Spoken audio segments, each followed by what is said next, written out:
Ok, đã stream. Xài bộ kêu cũ một xíu đi, rồi từ từ xài bộ kêu mới sau.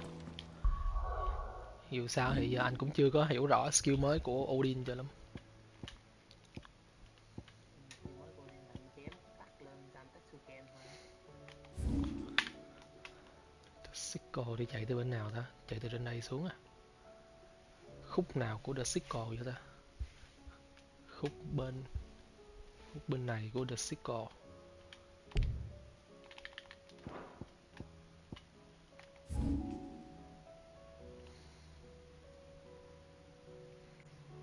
Chạy từ bên nào cũng xa hết á. Chạy từ The Jaw qua đi.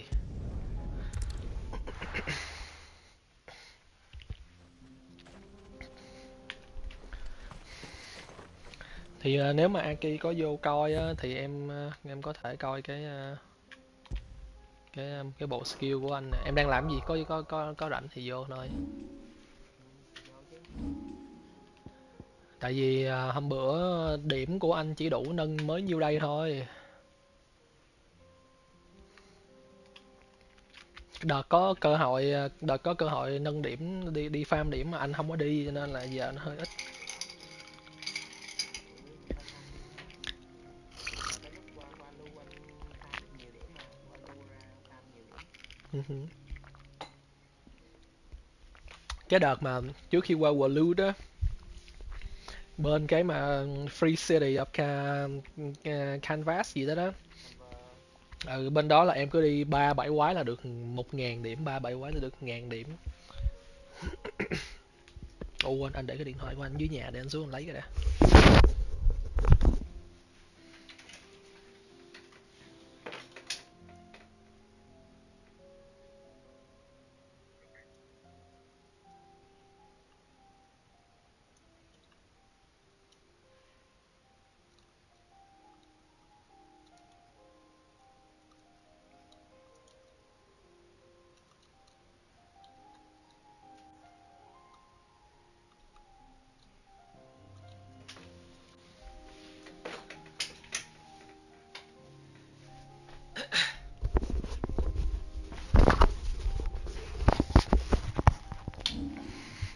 Cho nên là giờ là sao ta, xài cái gì là mới mới mới xài được cái Rift Slip ta? Tại vì chủ yếu là mình chỉ có xài là cái Arm of Darkness nè, cái Rift Slip với lại cái Dancing Steel đúng không? Ừ, Tại hai cái chiêu mà Gungnir với lại Heaven Cloud thì mình không cần lắm. đúng rồi. Nếu vậy thì coi như là anh sẽ bỏ luôn cái Garuda, anh không cần Garuda nữa. Đúng rồi. Anh sẽ dùng Shiva để mà anh phát G. Anh không Ừ, cần dùng gì nữa. có nghĩa là cái này là anh sẽ đổi qua của Cái Lightning Rod. Cái Lightning Rod nó phát G phụ con giùm nhiều lắm. ừ, Odin, cái này đổi qua Odin. Odin thì mình sẽ có Dancing Steel với lại Rip Slip đúng không? Cái Rip anh có thể bỏ qua nhiều khác nếu anh muốn. Vậy hả? Tại vì bây giờ cái Phoenix của anh á là có cần giữ lại Ignition không? Chứ Rising Flame là anh nghĩ là bỏ rồi nè. Ừ. Rising Flame phải bỏ bỏ lâu rồi chứ. Bao nhiêu tuổi giờ Ừm, sao anh giữ chứ. tại vì anh hay xài nó đó. Rồi bây giờ cái này là sẽ qua là Diamond Dust. Thường cái Rift Slip á là mình combo nó với cái gì? Anh có thể dùng để em bất kỳ chiêu nào. Là sao ta, là anh đánh thường xong rồi anh dùng nó một cái xong rồi anh xài một chiêu xong rồi lại xài nó tiếp xong rồi lại xài một chiêu khác hả? Kiểu như là xài nó xen kẽ với từng chiêu đúng không? Ừ. Xài mấy chiêu nào mà anh thấy cái end animation nó lâu á, anh có thể lấy. Animation lâu, nó lâu giống như là Giga Flare hả? Giga Flare cũng được, hoặc là mấy Judgment cái Bolt. Dancing Steel á. Cái Dancing Steel cái end animation nó cũng lâu nữa. Cái Dancing Steel là bấm ra tự nó đánh hay là mình phải bấm nút để đánh? Ừ. Dancing Steel á. Phải bấm ra chứ. Không, nghĩa Tùy là chiêu mà. bấm xong rồi có phải bấm vuông để đánh không? hay là bấm là tự nó đánh luôn? Tự nó đánh đúng không? nó đánh trúng là nó thành combo thôi, còn nếu đánh hụt thì mất. Vậy là cái bộ skill này của anh là ok đúng không? Ừ. Ok. Rồi bây giờ để anh đi anh thử coi sao thôi. Tại vì anh chưa hiểu skill của Odin lắm cho nên là giờ chưa biết. Vô đi gặp con Dread này test thử với nó luôn.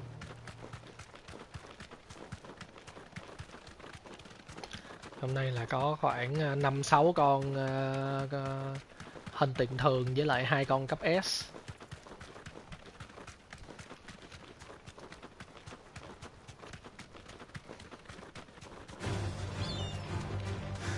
À, hang on, đập tụi này chứ gì đã, đập tụi này lấy đã.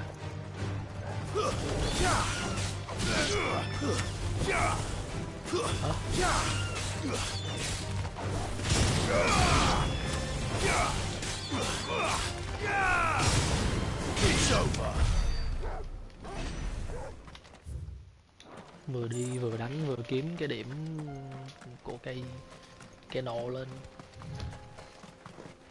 Đây có con cọp bự nè.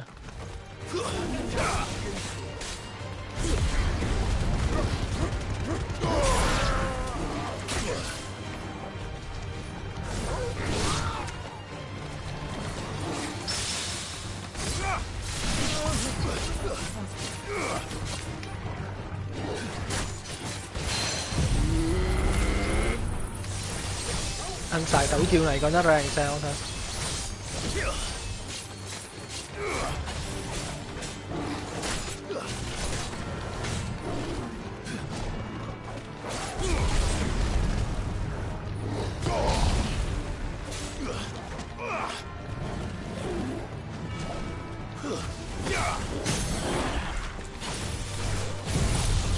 Shot mình bow nè, xong rồi là sao? Nó vừa quăng cái thứ hai xuống là bật cái slip lên nè.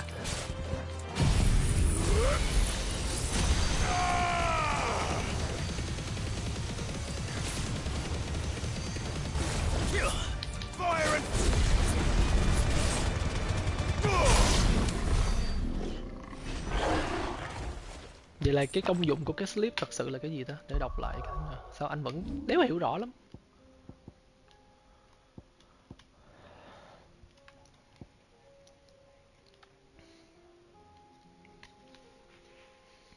End cái animation early.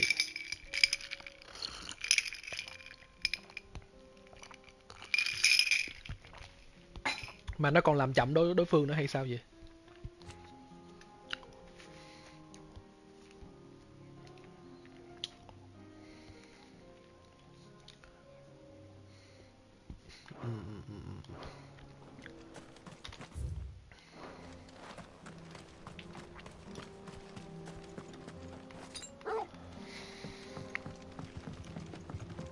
Hình như tới đây của anh mới đấm xong cái con mà Ultima mà nó biến thành cái con gì cầm kiếm á. Nghĩa là từ đây tới đó, tới lúc cuối chắc cũng còn lâu à. Còn cái con Ultima mà nó biến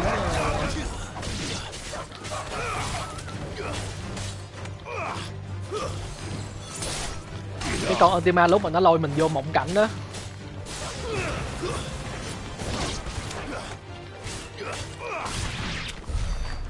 Em nhớ cái lúc mà đánh xong thằng Barnabas rồi á là em phải đi em đập cái tinh thể đúng không?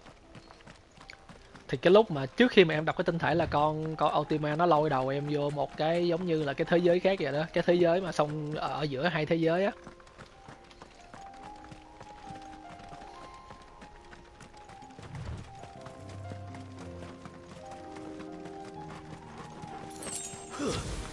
This might take a while.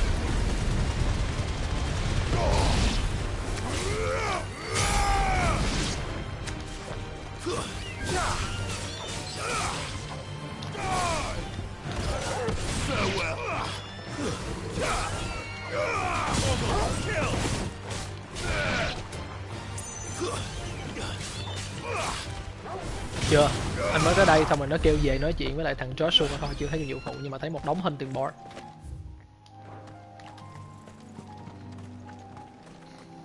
Nhưng mà anh nghĩ là nhiệm vụ phụ chắc cũng còn nhiều, tại vì anh mới có 2001 điểm Renault nè. Đây rồi, Chocobo đỏ đỏ đây rồi. Ta ta ta ta.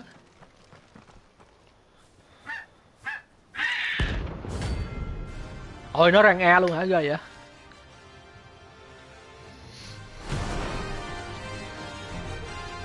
Có con này cưỡi ngon nha. That's like no chocobo I've ever seen. Something tells me it won't be easily Wow. broken. Wow.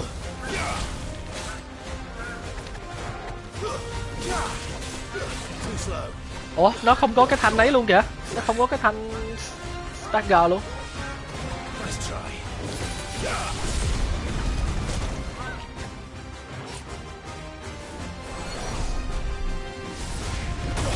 Ai à. To me, boy. Ẩu.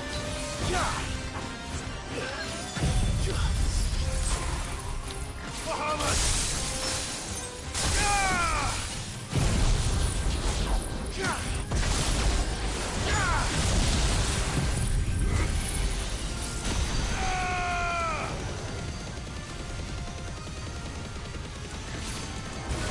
To me, Flame.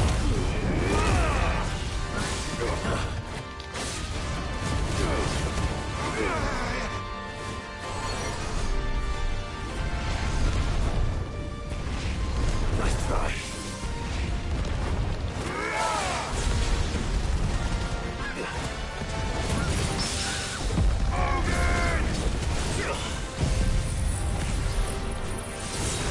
Cái thanh mà Gentetsuken mà lên level cao thì nó thì được tác dụng gì anh quên rồi hả Kỳ?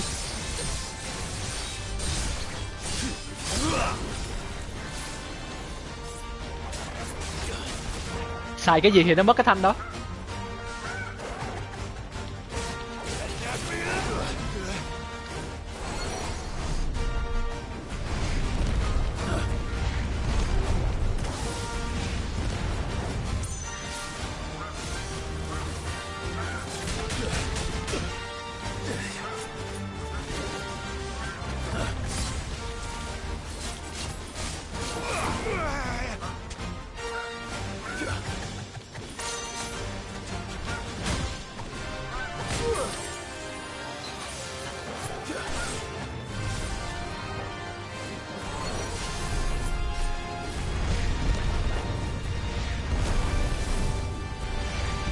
Too slow.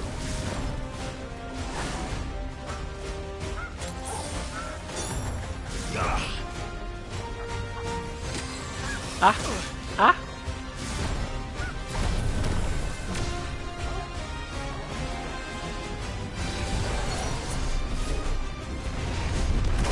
Á.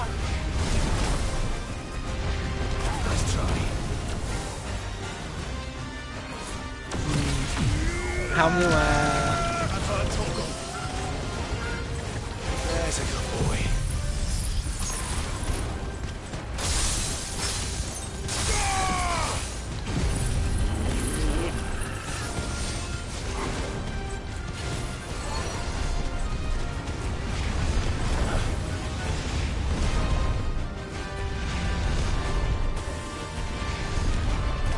trời, Too slow. cái gì thiên thạch rất nhiều vậy? Let's try. Néo hoài luôn vậy? Let's try.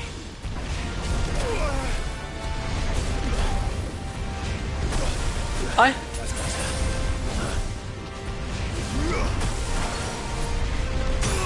Wow wow wow. Too slow.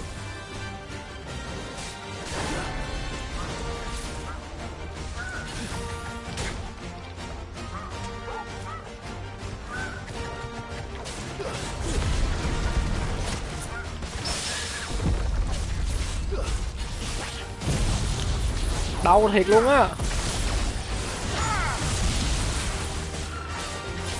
Enough.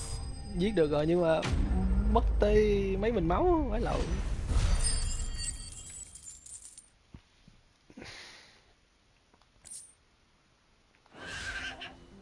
Poor beast.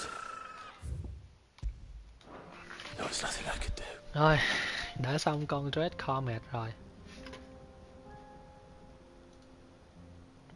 Tới con gì giờ ta? Gobbermouth hả? Rồi để coi con nào gần gần nè.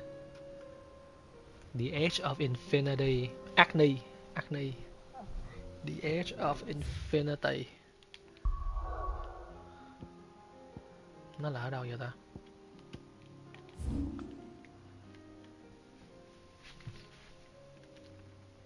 Không, không phải ở đây. Ồ, map này là con gì ta? Hồi nãy mình có thấy cái chỗ này. Không, không, không, từ từ. Chỗ đó là ở đâu ta? The Edge of Infinity là ở đây. The Edge of Infinity. Nó ở cái chỗ bự bự ở trên này. Nó ở trên này. Ok, đi rồi.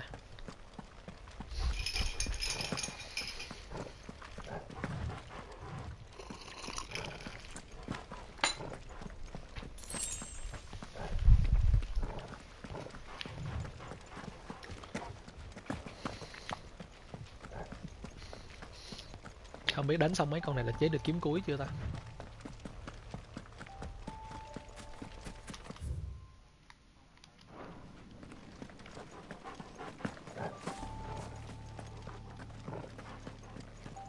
Không có dùng. Ồ.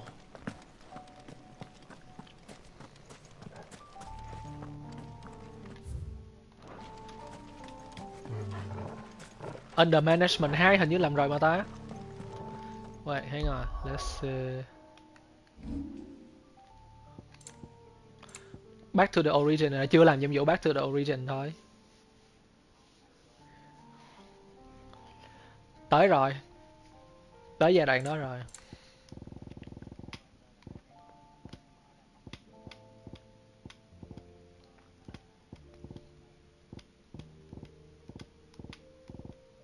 Under the Management mà 2 hả? Để từ anh check. Blacksmith Blue 3. Blacksmith Blue 4. Under the Management là anh làm rồi nè. Nhưng mà hai thì anh không thấy nó nằm nó hiện ở trên đây, gì chắc là chưa hả ta? Nhưng mà anh đâu thấy cái nhiệm vụ đó nó hiện lên ta.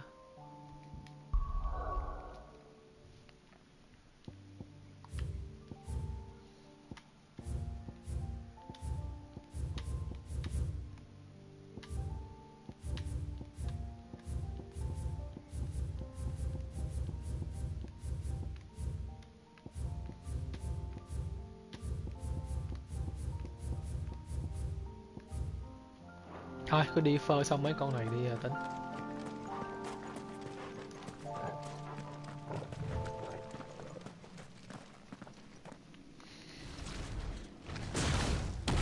Con thằng Lan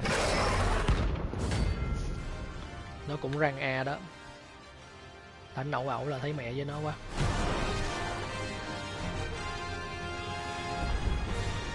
Look who's here to meet us. Pity they don't seem fond of visitors.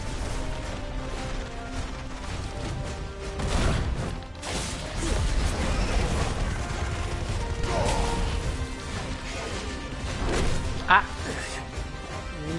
né nhầm quá cũng là một cái tội. Let's try.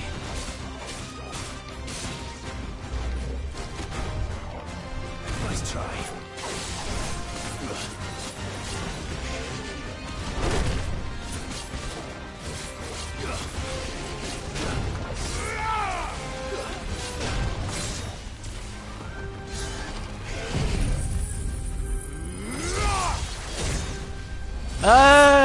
Nãy giờ mình xài nhầm chiêu à.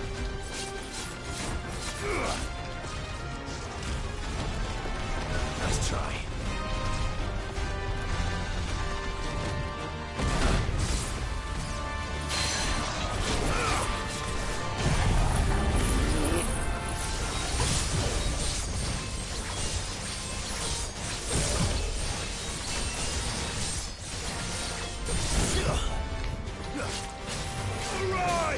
Let's try.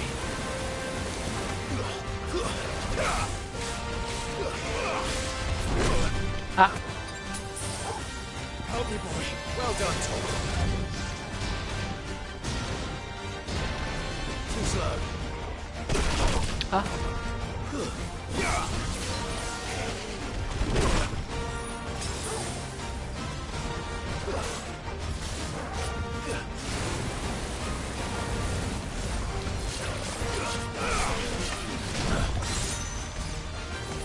Nice try.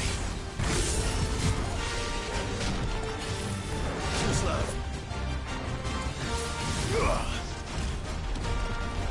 Nice try.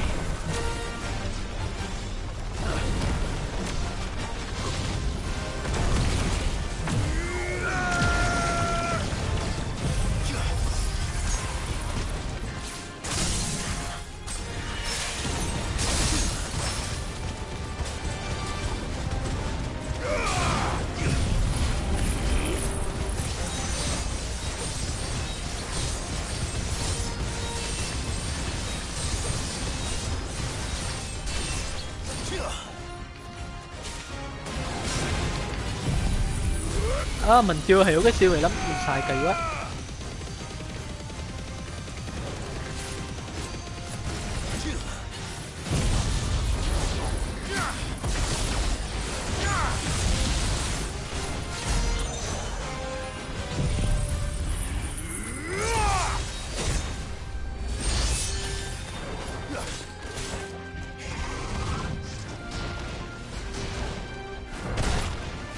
Too slow.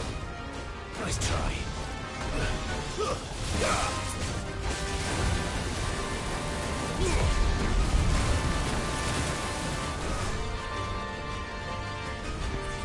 There's a good boy.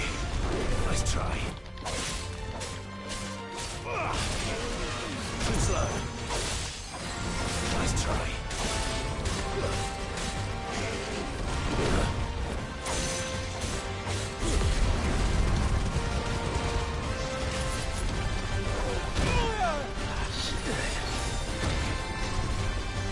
Nice try.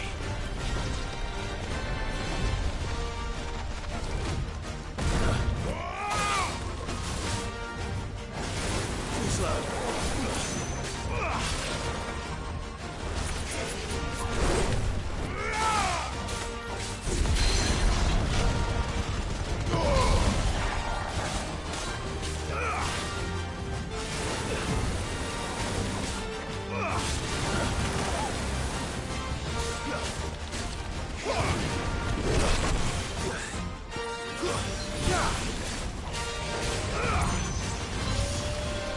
Too slow.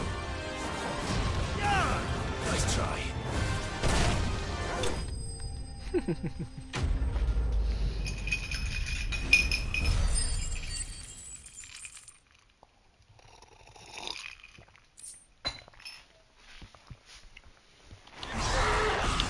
I've had warmer welcomes.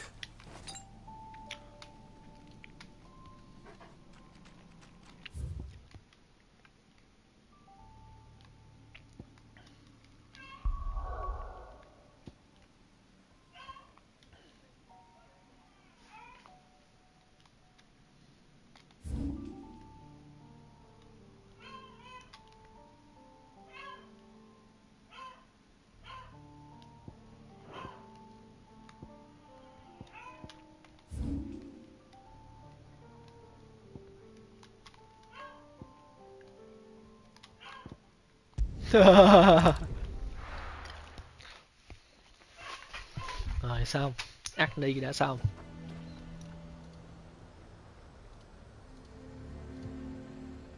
Bây giờ mình sẽ qua tới con The Man in Black.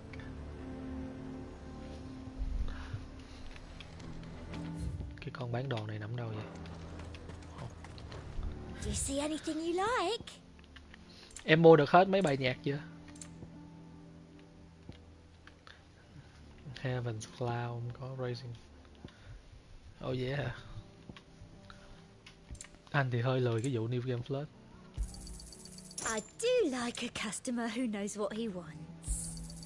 You've a keen eye. Gà. And a fine, fine day to you. Tởm rồi.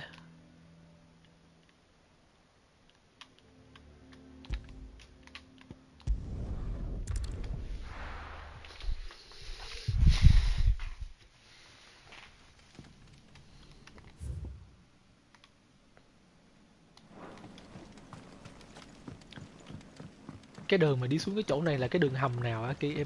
Em biết không? Anh đéo biết cái hầm nào đi xuống đây hết.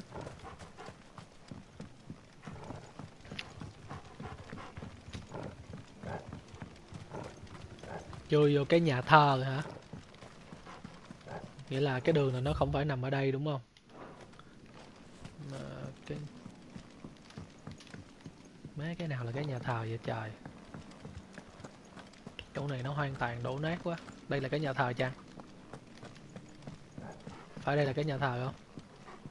À sao mình có cái hầm ở dưới đây á hả? Ok.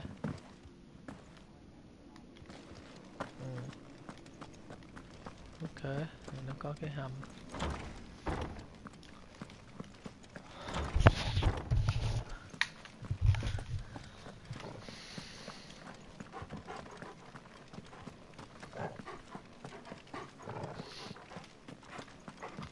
Ủa bên đây có đứa nào ở bên đây Remnant không? Aki rủ chưa?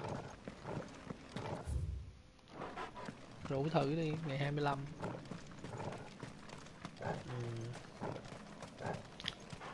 Mà em pre-order chưa?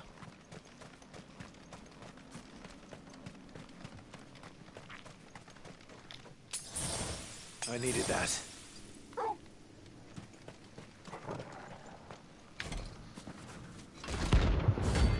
Răng bề Holy Trumpetor.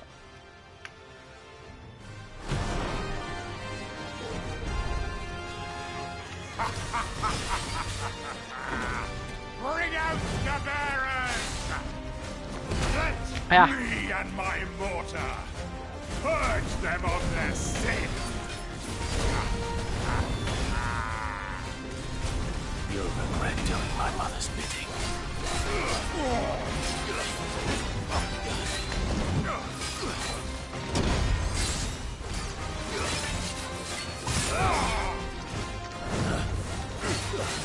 Let's try.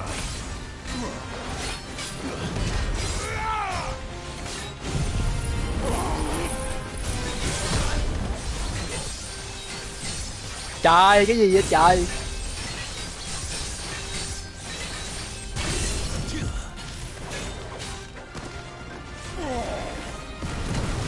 Ơi ơi ơi ơi ơi ơi ơi.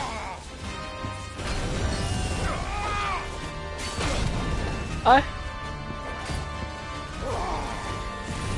Thanks, boy.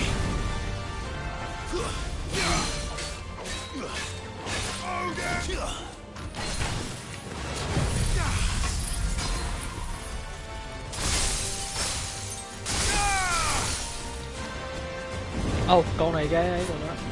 Cao quá.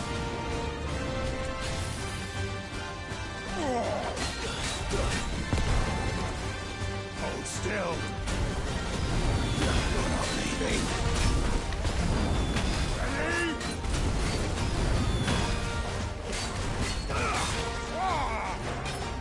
Hold it!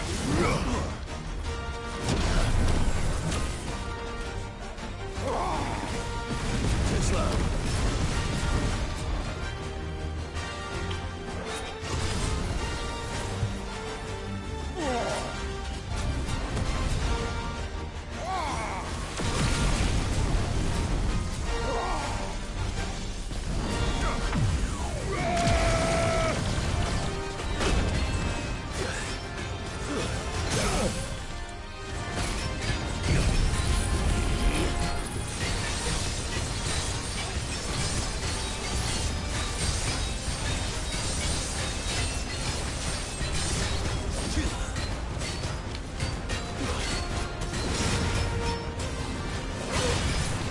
Cái gì vậy? Sao cái dữ?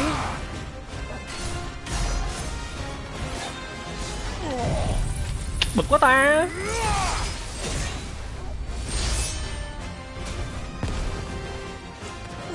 Mẹ. Anh chưa hiểu cái chiêu mà Giang Jet gì cho lắm.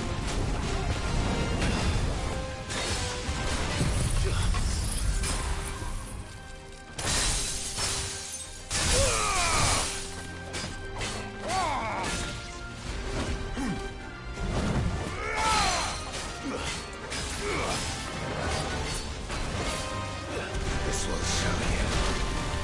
Take your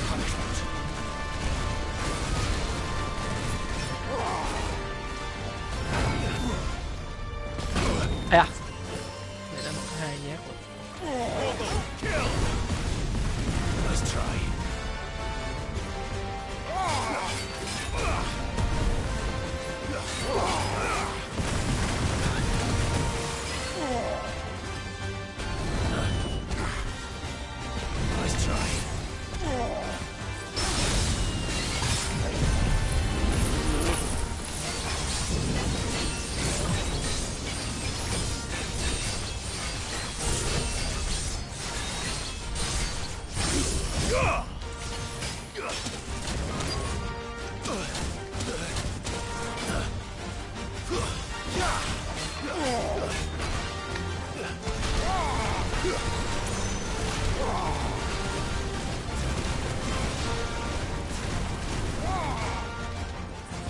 Nice try. À,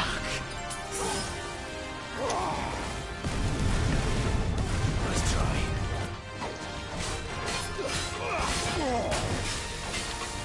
Nice try. Nice try.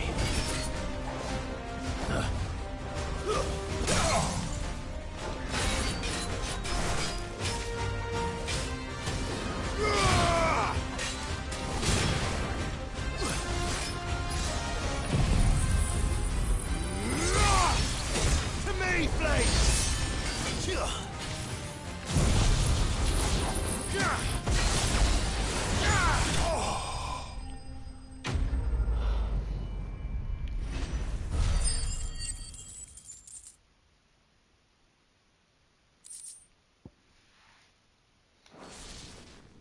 Your work here is done.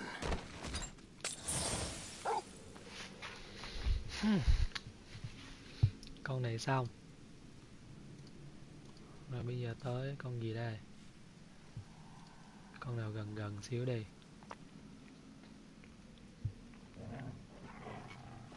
Đồng mê kia.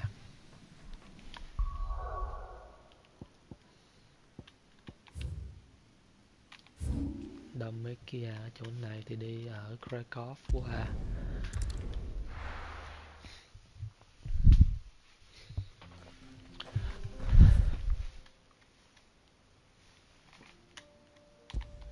Titan Wake.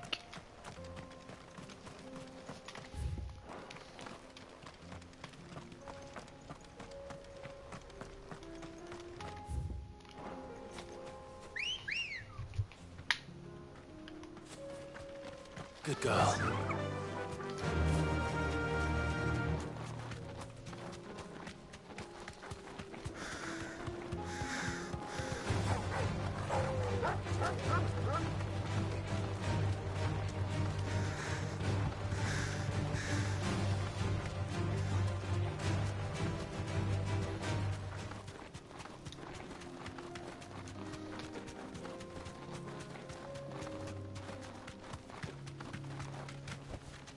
Straight home now.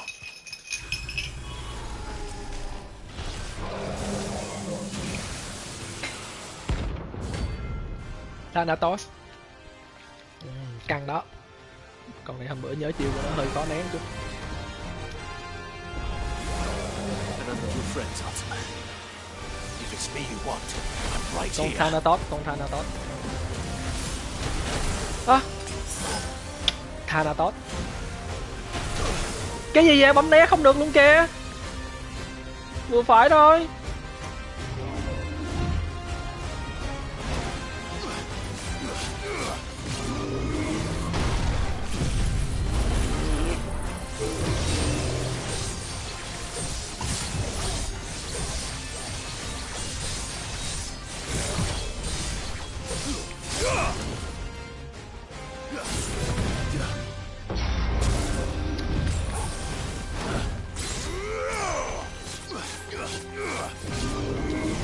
Nice try.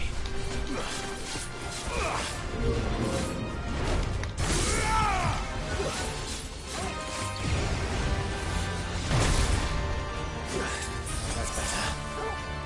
Bấm nhầm hoài ta. Too slow.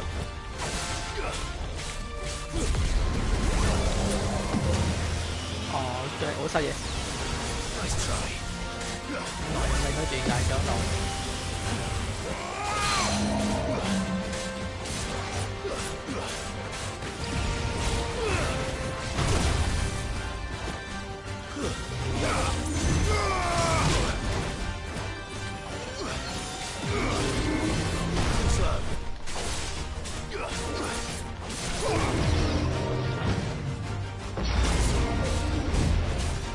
Let's try.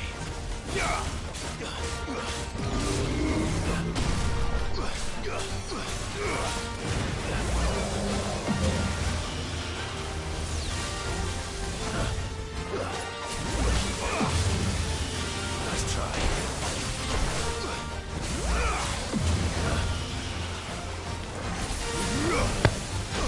À,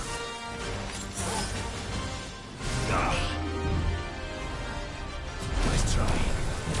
Well done, Toggle. I'm hurt, Toggle.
Let's try.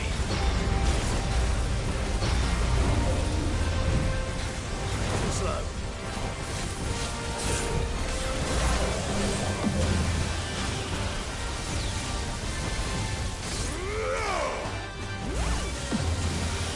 Let's try.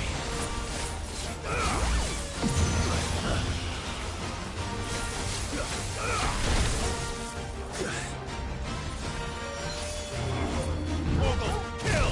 Too slow.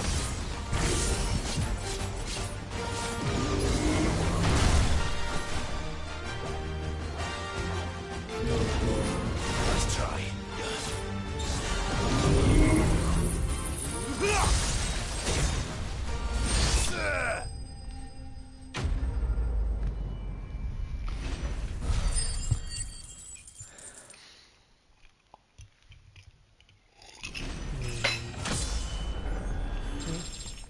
tại anh chưa quen cái mà Fantasy XVI gì cho lắm, cho nên là anh toàn ra nhầm thành bên cái chiêu này nè, anh toàn ra nhầm cái bên play này không à. Thôi về mua tí máu đó.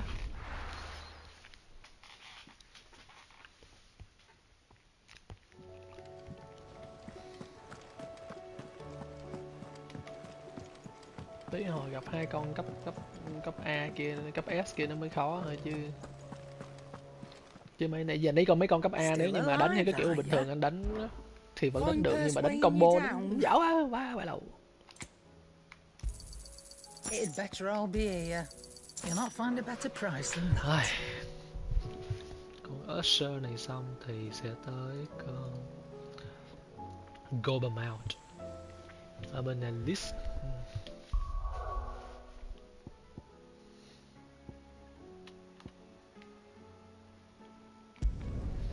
Estla.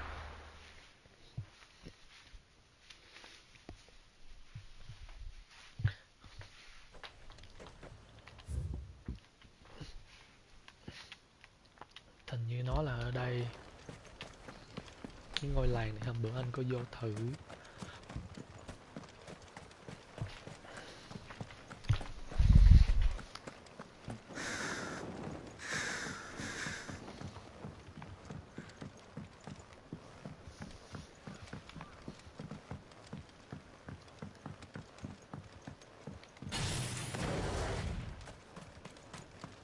Đây à, nó nè. Ai da da da da.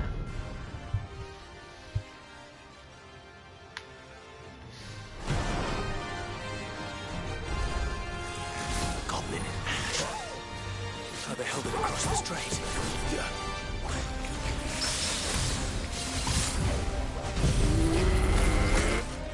Ấy.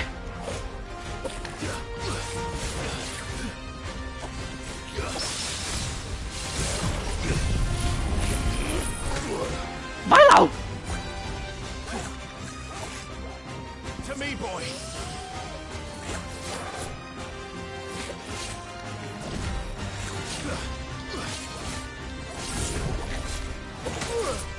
Ai da, mỗi lần nó đập té một mình nữa nha.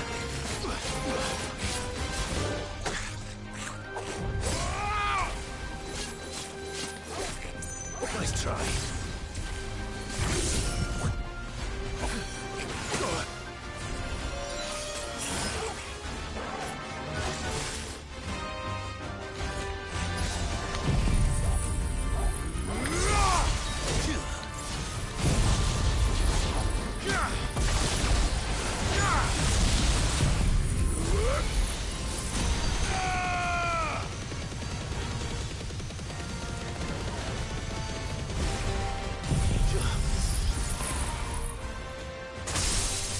Rồi nó đấm rồi.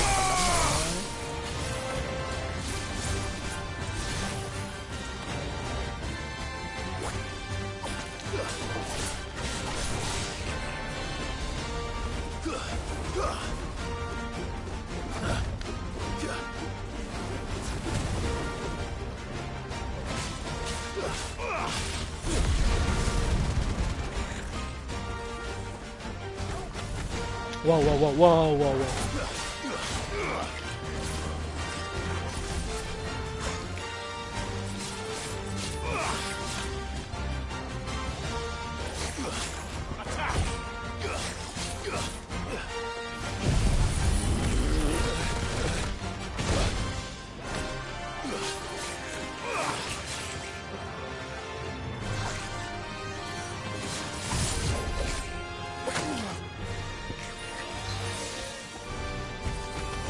Fine hound. That's better.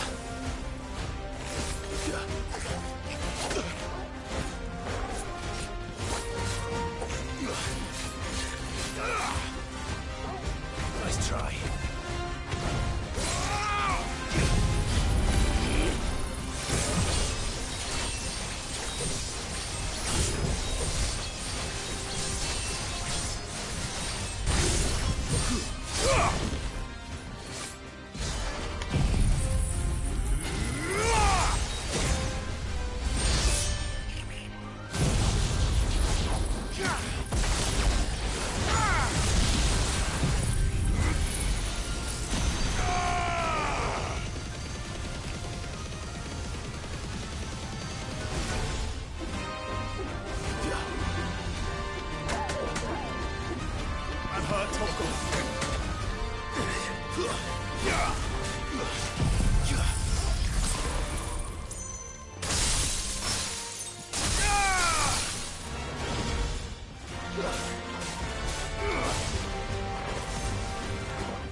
Thanks, boy.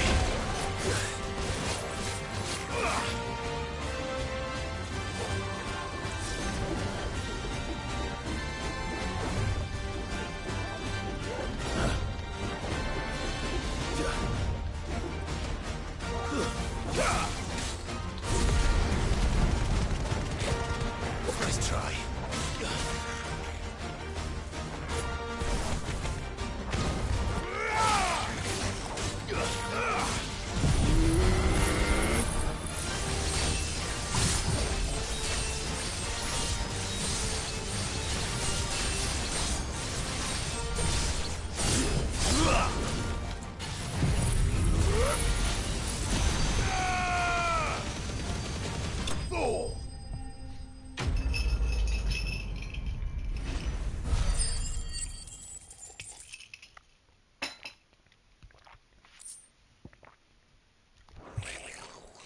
Your journey ends here. Primitive battle whore.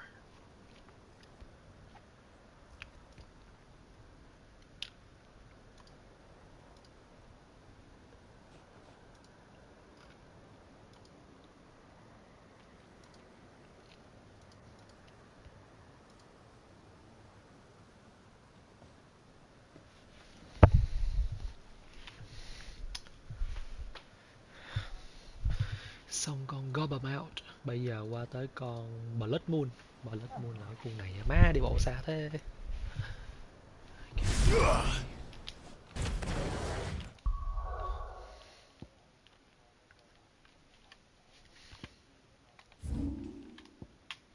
Con Chill á hả?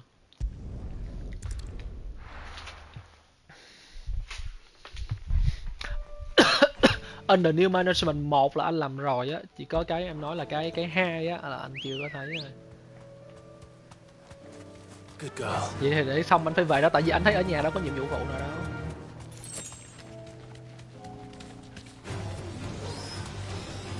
Ok, vậy thì để nói chuyện với con Joshua không xong đó. Làm mấy kiếm cuối trước khi mà đi tiếp chứ, phải có đội đầy đủ mọi thứ mới đi tiếp chứ. Anh đâu có phèn như Riku được.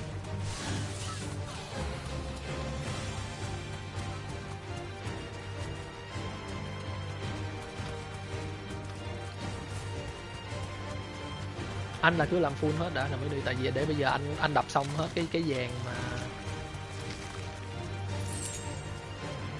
Ủa, cái gì vậy? Anh muốn đập xong cái dàn hunting board này á, anh mới về anh làm cái đó, tại cái nào cho xong cái đó thôi. Bên đây đúng không? Ủa sao hôm bữa anh nhớ chỗ này anh vô anh đánh rồi ta? Hay là bây giờ nó ra con khác à? Đúng rồi. Be safe.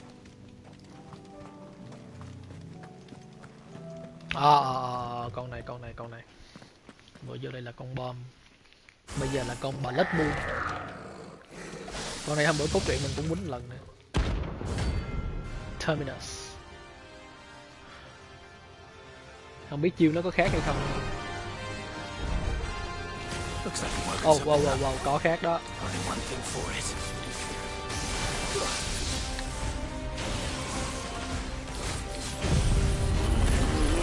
Xui rồi. Too slow.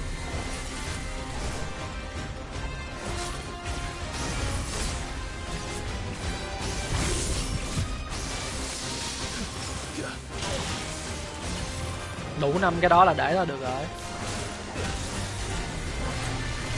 Too slow.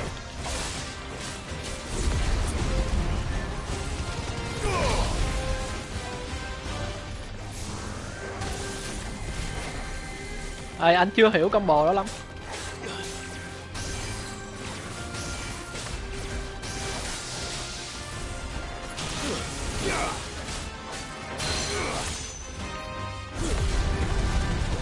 Hả? Diamond Dust Master rồi.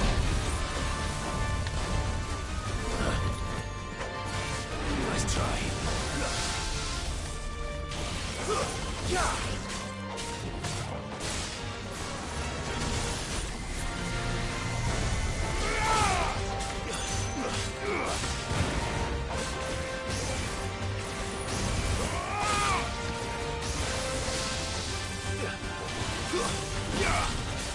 Vậy hả?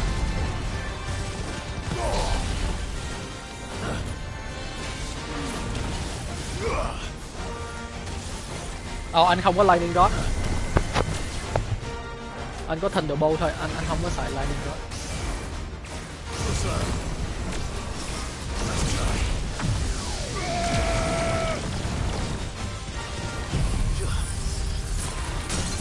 Vậy hả?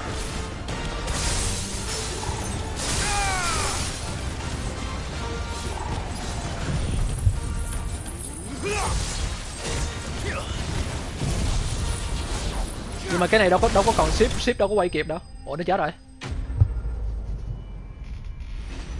Sao nhanh vậy?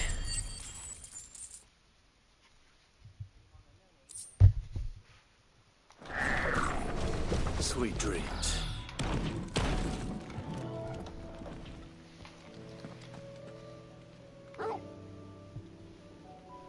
À.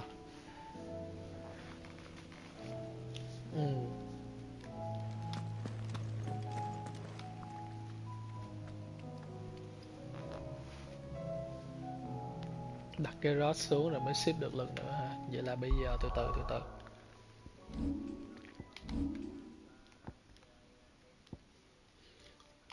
Lightning Rod nè.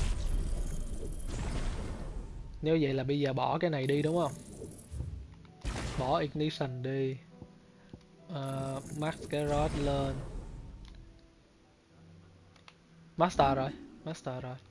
Thì là bây giờ cái này là bỏ cái này lấy thành Lightning Rod nè.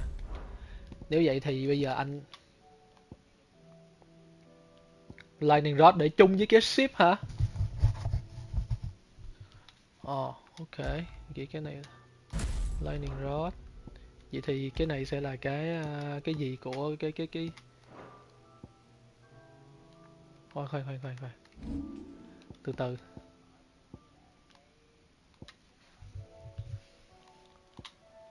Dancing Steel. Dancing Steel thì anh từ từ. Không, cái này anh bỏ đi thôi, tại vì anh không có xài cái Flame of Rebirth. Rebirth anh vẫn còn để điểm, anh chưa có đổi, cho nên là bây giờ để cái Master cái gì lên ta? Master cái ship lên đúng không? Ok.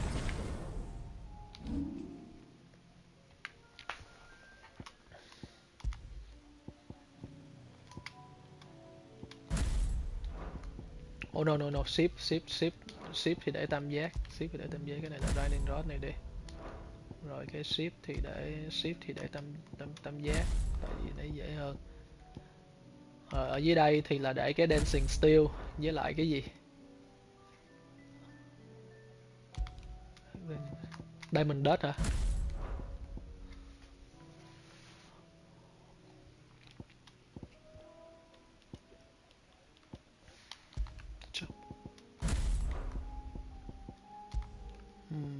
Vậy Diamond Dust là ở dưới cùng.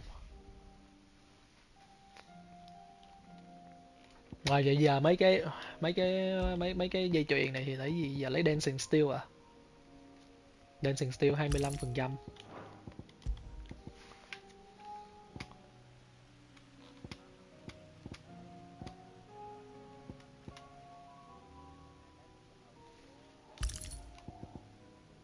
Lấy hai cái bổ trợ của Lightning Rod luôn hả? Một cái là Increase Damage của Lightning Rod. Chết mẹ, sao anh có cái giảm cooldown của nó ta? Anh quên anh chưa mua hay gì ta? Không biết nữa. Anh chưa mua hay gì á, thôi kệ mẹ đi.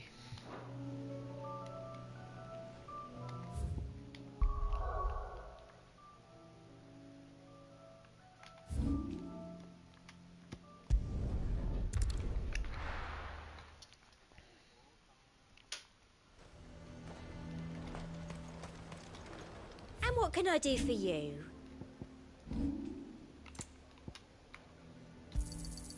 You've a keen eye. I do like a Từ từ, customer anh đi who đập knows xong what hai he con S wants. đã. Đập xong hai con cấp S luôn đã, tính tiếp. Pandemonium trước hả ta? Pandemonium với lại con nào gần trước ta? Vậy á hả?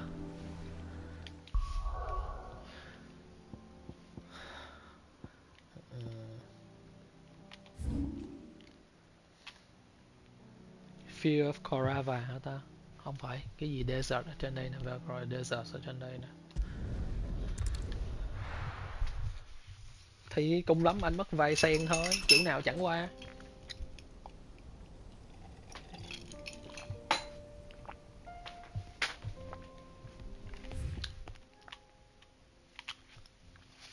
Ủa, tên lên trên đây là sai lầm rồi, tên lên dưới đây. Nó có nguyên cái riff không có qua được.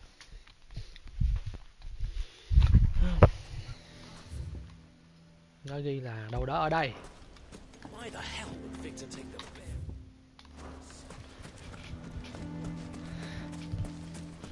Phèn như Rico còn không đấm được con hunting board nào, quá phèn luôn á.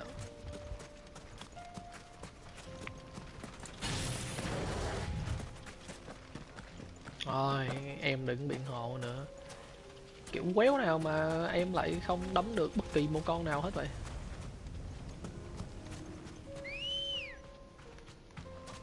Stream quần què gì nhiệm vụ phụ thì không có, trong khi cốt truyện nhiệm vụ phụ hay vãi lòng luôn á.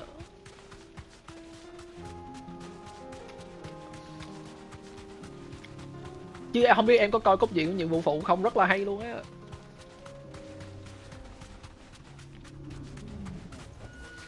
Straight home now. Hèn chi em phàn tới nỗi em không stream nó lên.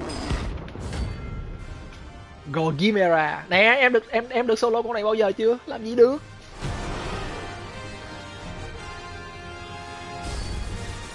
We're not gonna outrun Wow, this wow, one. wow. Stay close, Toro.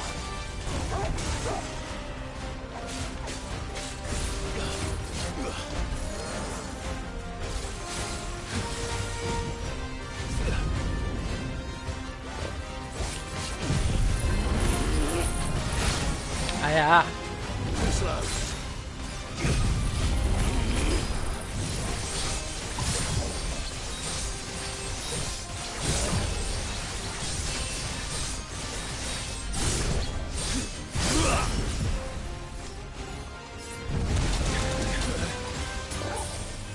Unheard, Torgal.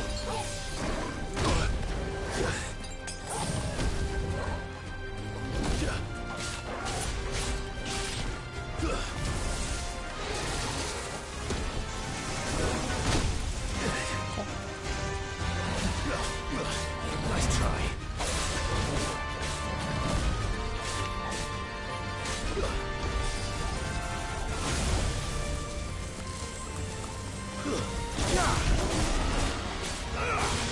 To me, boy.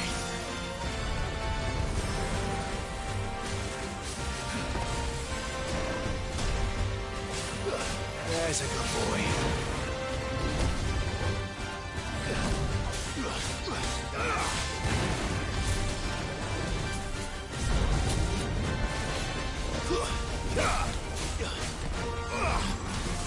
Thanks, boy.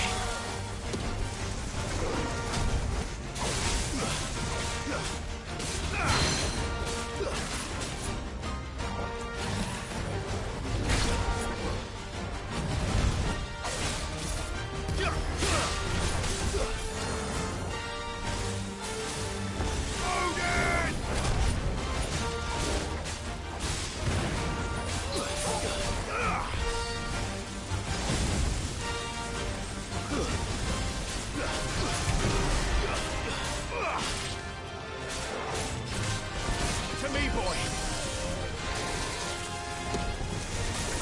Nice try.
combo khá ngon nhưng mà anh làm chưa có quen cho nên là anh chỉ được có gần 200.000 đam thôi, 170 mấy ngàn đam.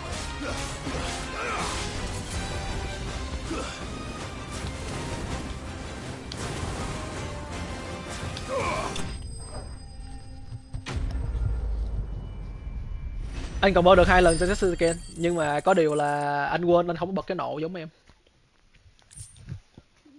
Với lại anh chơi chiêu không không có giống em cho lắm nữa. Cái chiêu của anh chơi nó còn phèn phèn kiểu gì á.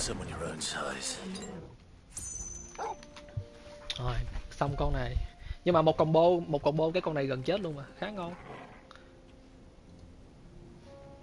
Shadow Coast. Shadow Coast.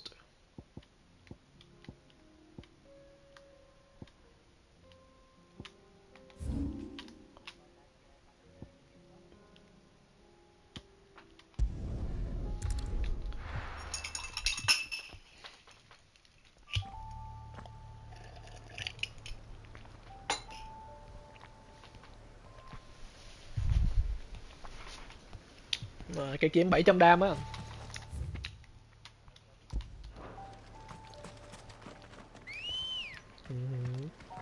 Good girl. Mà ngoài ra New Game Plus còn có cái gì khác ngoài cái đó không?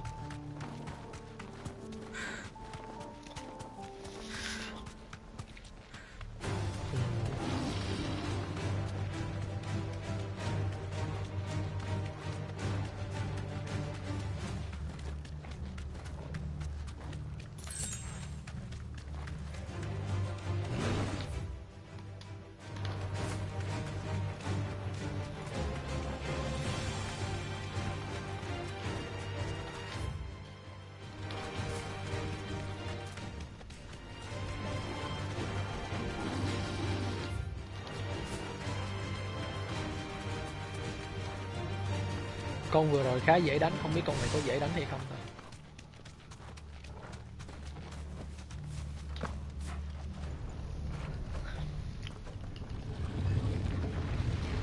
Ôi, một con ọc khổng lồ.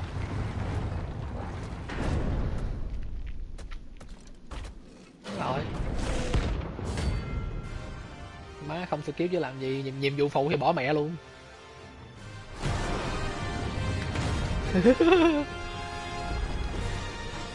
Ôi, nhìn con này.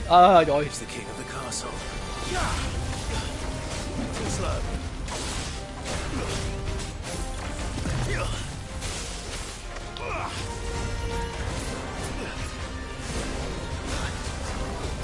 Nice try.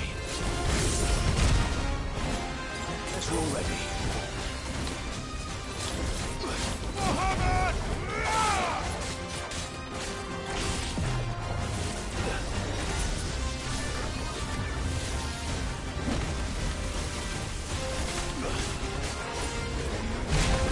Ây da, né ẩu.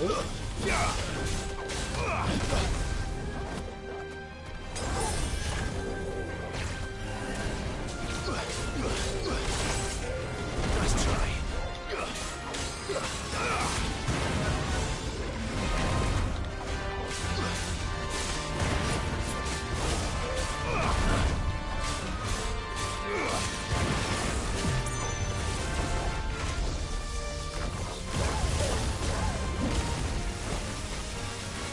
Ồ, vậy hả? Không biết, chưa biết.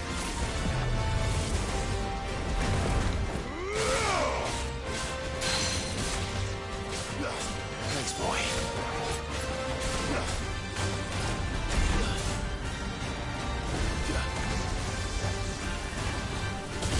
Cái gì? Too slow.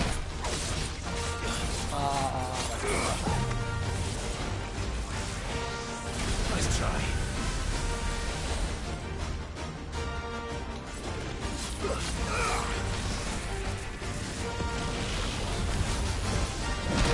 Á, bấm né sai lúc à.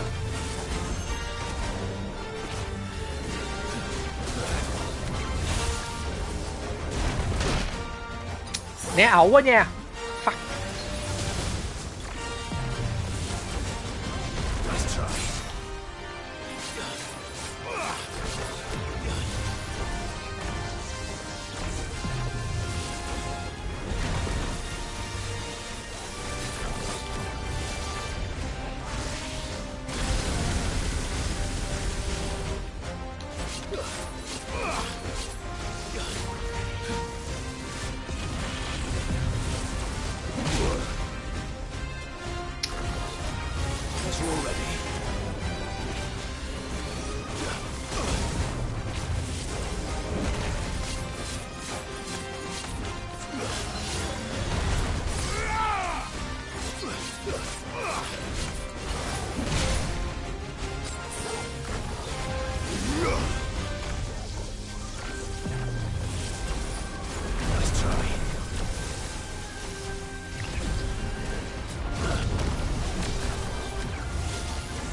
Trời,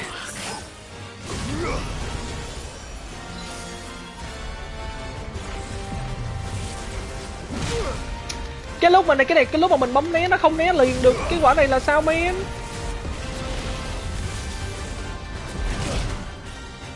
Phải không? Anh cũng cảm thấy nó kỳ kỳ sao á, cái lúc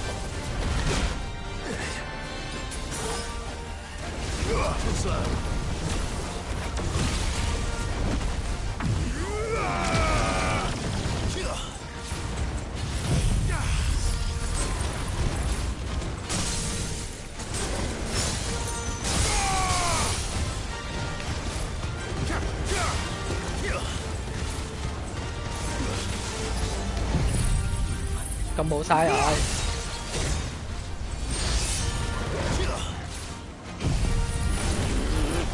Combo sai à. Chưa có ra tới cuối mà nhưng mà combo sai mẹ rồi.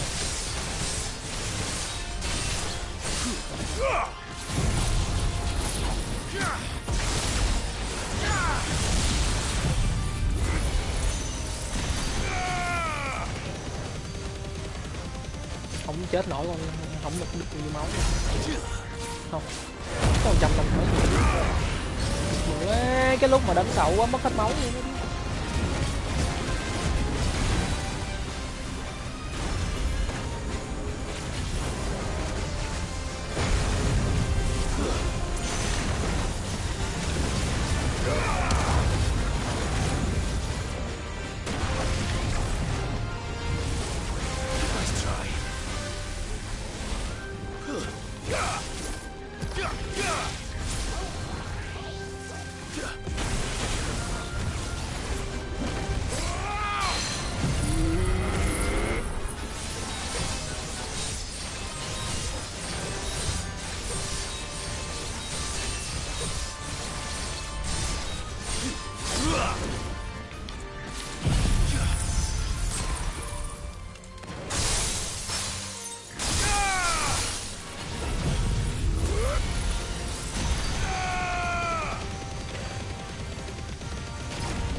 Đánh nãy combo sai, đúng sai luôn á.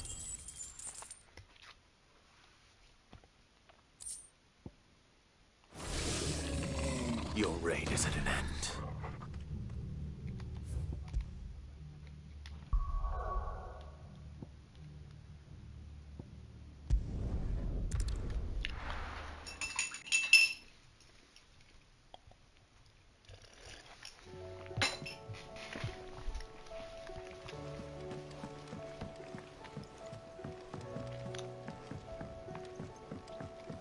Thắng rồi, thua thì không thua nổi đâu. Có điều tốn mớ máu thôi. If you're gonna buy some, be quick about it. It'd better all be here. You'll not find a better price than that.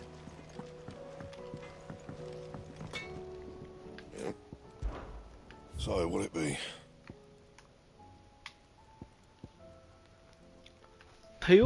Thiếu một cái Dark Steel, đúng một cái Dark Steel. And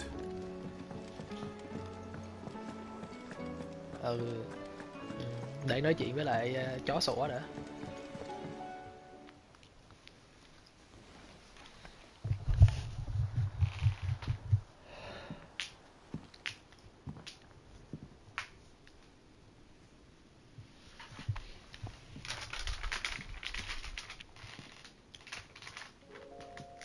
Ultima may have created us, but he doesn't make us who we are.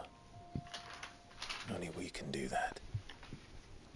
And if he would have us fight for our survival, so be it. It's what we've been doing all along. Much like Ultima himself, it would seem. His new world being naught but a means to survive. And so, we must contend to decide which of us shall inherit the land. Should Ultima prevail, it will mean death for us all. Of that, we can be certain. Ủa làm sao em stream từ bên But even should PS5 he qua bên fail, Discord? what world awaits us?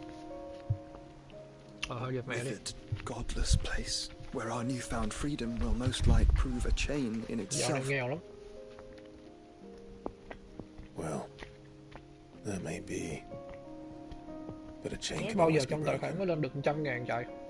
As long as one has the will to break it, it won't be easy.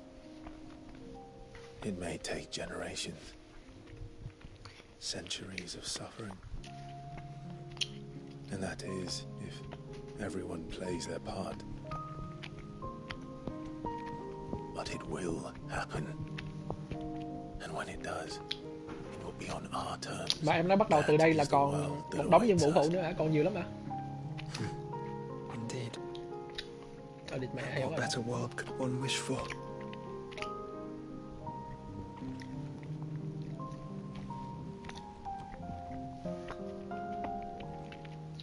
But first, we have to reach that crystal. Then it's a good thing Anh cũng I có thể have hiểu tại vì wings. anh thấy cái điểm nó còn cái điểm Reno We còn can nhiều lắm. barely stand, let alone fly. Nên anh nghĩ phải Only the chụp một fate of con those nữa lên. horrors await in those skies. You certain about this? Am I certain? I am the Phoenix. I will do what I must. This is our fight. Remember?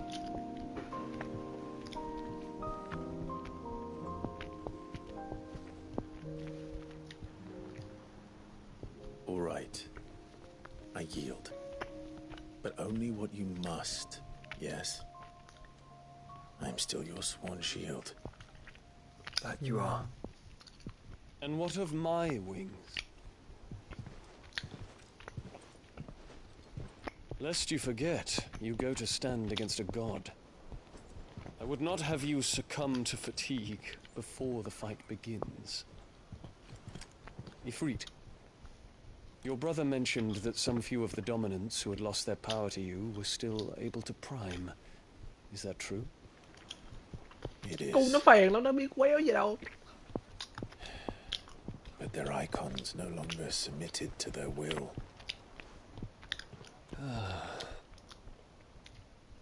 Then mine will have to be stronger. That you both might save your strength for the battle to come.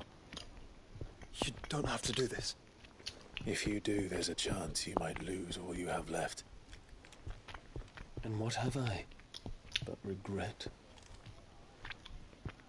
My life ended in the Dominion. I fear death no more. Besides, I would have words with Ultima. He has much to answer for.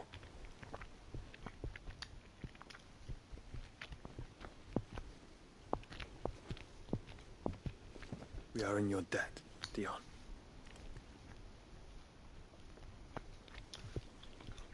We can speak of debts when this is over.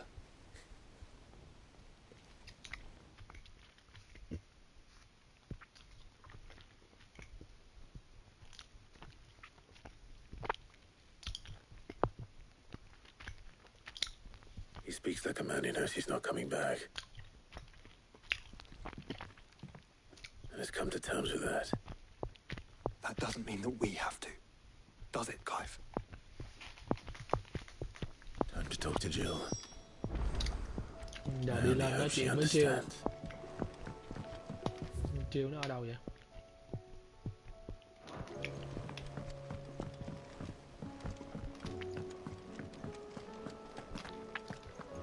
Bản nhạc mới có hay không ta? Good Ball.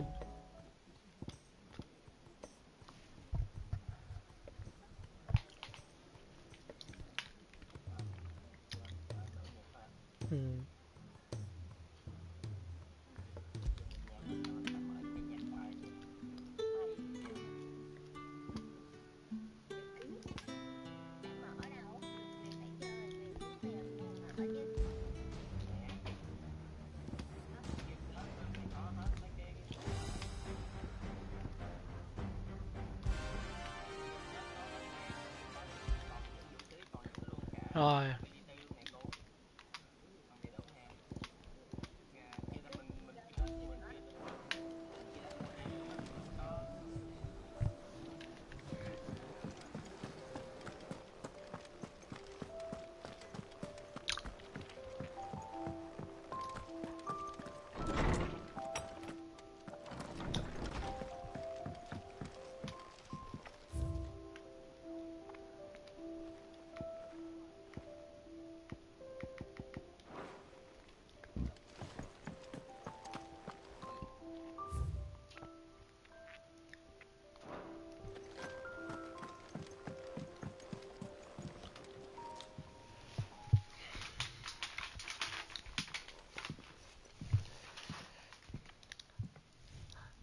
Come to wish on a star. That might not be such a bad idea. This is it, Jill. You know what I have to do. Why I have to do it. There's no turning back now. This is where our journey was leading us. Where it will end, for better or worse. I could pray to Metia for you. But you'll be all right, won't you, Clive? You always are. I did promise we'd watch the moon together. I'll be waiting.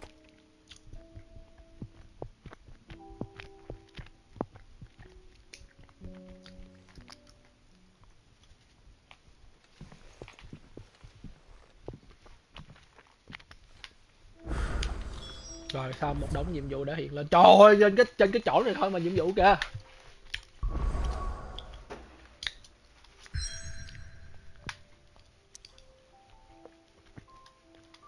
Trời ơi, nhìn cái map, cái nhiệm vụ trên map nữa kìa. Cái lầu. Mệt quá vậy. Rồi nhiệm vụ trong mấy cái thư nữa.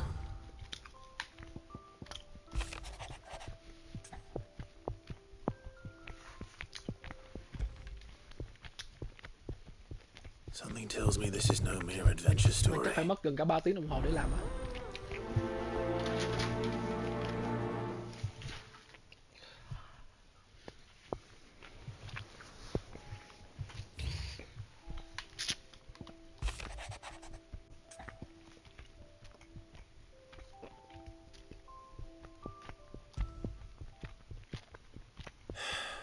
What is it this time, Torgal?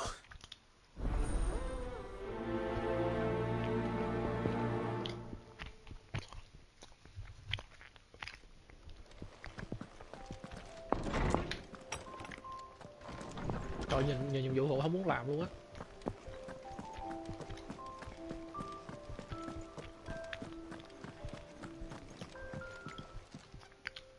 Vậy làm phải đọc nữa chứ. Clive, my boy! Rutherford informs me that we owe you our thanks. Hadn't intended for you to get involved, but such are the times we live in, huh? I would have done the same for anyone else. You're far too modest, Clive. You'd make a terrible nobleman. But tell me, Is the realm true? From what little I saw, you were right to be worried. I suppose I should have expected, but I was rather hoping the great and good of the realm might... Alas, it seems that firm leadership is in short supply. We must move, but where do we... True, the challenges that face us are many, but the realm's armies, as you've seen firsthand, certain cities have banded together to try and maintain some semblance of order, Ngon mà yes, chết mà yếu mệnh but ghê. such cases are few and far between. And yet, the only remedy for the chaos that faces us is unity. In short, if Storm does not stand together, Con she will fall apart. But how would one even begin to unite the realm? The armies, my boy. As I told you already, we begin by restoring order among the ranks of those sworn to maintain it. Anh vẫn không thích Sadly, cốt I truyện của con doubt 15 I cho lắm. could convince even the lowliest gaggle of privates to dig a latrine together. But I do know someone the High Commanders have been known to listen to on occasion. Field Marshal Eugen Havel. I thought he was retired. He was, until an Akashic army tore through Randalar Anh hy vọng and là killed sau most này of the rank and con file. 16 này sẽ có một There bản is DLC no nữa. man alive more capable. Literally. And as luck would have it, I've already spoken with him on the Bởi matter. vì em nhớ cái lúc thằng Joshua đã nhắc tới con Leviathan mà phải And he's không? Mà agreed tới giờ vẫn to chưa thấy help. cái gì về con Leviathan đó hết. On one condition, that he first speaks with you personally. Havel has always been a man of frustratingly rigid principle, and he has certain... I extolled your many virtues, you don't mind, do you? Of course not. As long as chaos reigns, we will never build a better world. I'll do whatever it takes. And if the Field Marshal wishes to speak with me in person, That's the... I'll leave for Randalar. Would you send a stolen? Of course. Rutherford is already in the Dalmekian capital. I'll have him... Excellent. No. Nhận hết nhiệm vụ đã đi làm từng cái.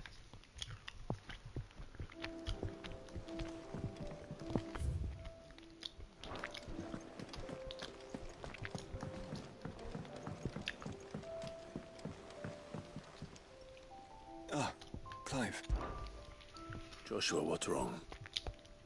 And don't say nothing. It's... not nothing. I've received word from Cyril. The Undying have found Father's will. Or something akin to it. His will? How? And where? In the crypt beneath Rosalith Castle. After Kupka was kind enough to drive out the Imperials, the Undying took the opportunity to recover what relics of the Duchy yet remained. And in the process of doing so, they found a letter from Father.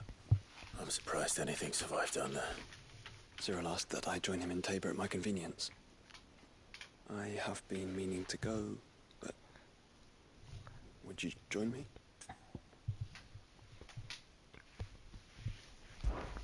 Of course. I want to know what's in that letter as much as you do. Very well.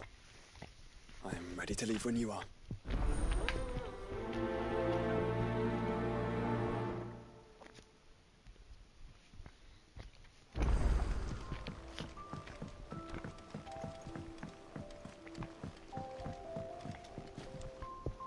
Sid, do you have a moment? By all means. It's my old master. Seems there's no escaping her. She found some way to send me and something else. Records from a Waluda prison. How did she come by such a... Finding bearers always was her strong, and it seems the cells of Balmung Dark are full of them. Foreign captives, the masterless. Bearers no one would miss, and even better for her. Bearers with no one to look after them. When ether started lapping at the walls, the jailers fled. Leaving the bearers to be liberated by whoever happened to come along next. Sid, I'd like to believe that I've earned your trust, and while I'm well aware that you've forbidden Cursebreakers from traveling to... I can't let those bearers die in their cells. I'd rather risk ship... We'll be needing the Enterprise if we're going to navigate the Narrow. Does that mean... I'm making an exception, and we stay no longer than we have to. Ash is an inhospitable place at the best of times. We save as many as we can, and we leave. Thank you, Sid. There was a name in the prison register. Chadwick. Another of my former master's protégés. I'd give the thought of him held captive in that place. He must be very important to you. He was. Then we find him. The entrance to the prison lies in the shadow of Ravenwit Wall. We should head there as quickly as we can. As do I, Doris.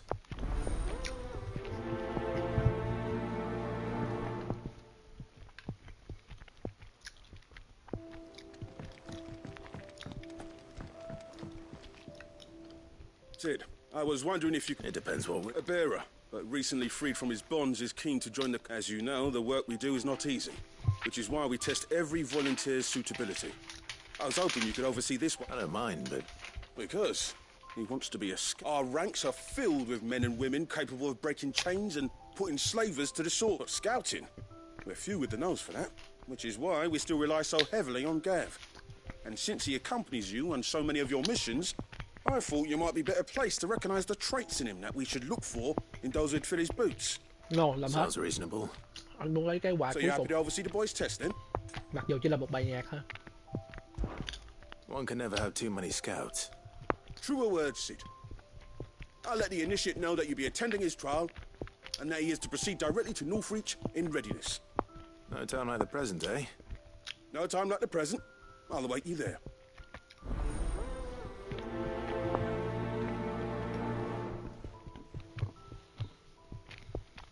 Northreach.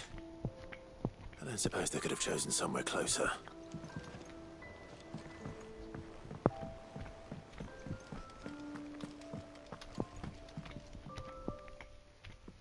Vivian, and I'd be happy to help you find the book you're looking for. Thank you, Clive. But tracking it down will not be... Please. You have always granted me. It's only right that I return the favor. You are too... Alas, what I ask of you is rather more trying than delivering the odd... I spoke with Harpocrates to see if he had any inkling as to where another copy might be found. But perhaps it is... If you say so. Forgive me, but this book... It set me on the...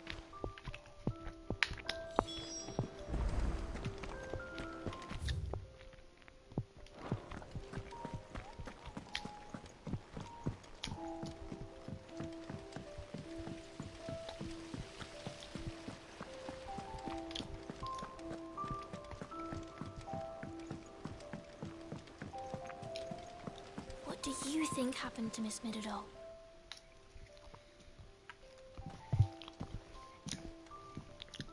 Sid!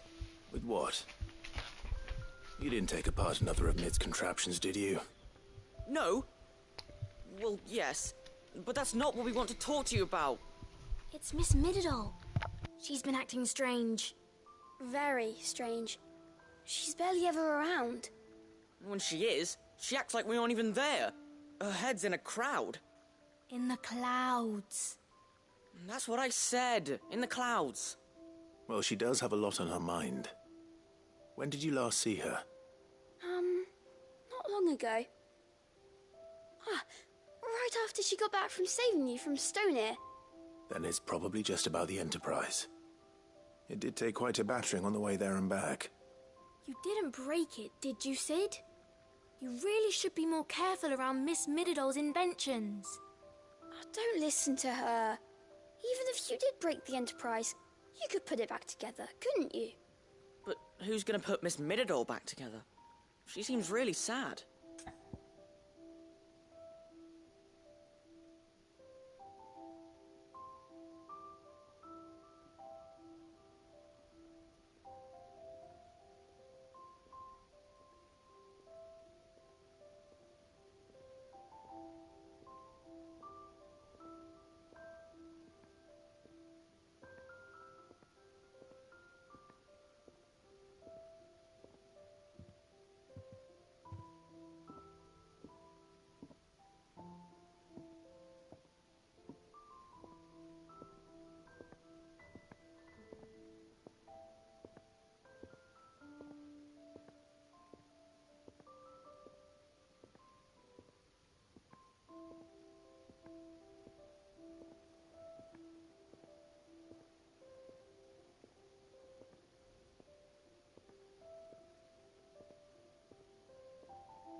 Ai da.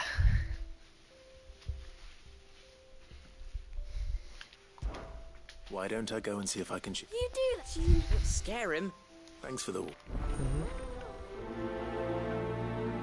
Em khao anh đi ăn hả? Gì đéo? Whatever should I write next? Mắc gì tôi phải khao em?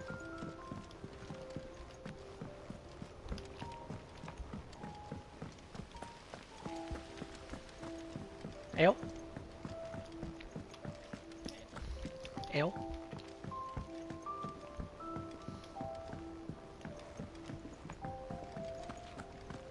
I will not let them be forgotten. Sid. Of course. It is an honor. My name is Herman. I wish to be No. I will not... Why would you want to go back? I need to retrieve some. I was raised, or rather, it was not a place of nurture. We were taught and... Nói nhiều quá. You were a good friend, but the fact remains that Ash is... Sid.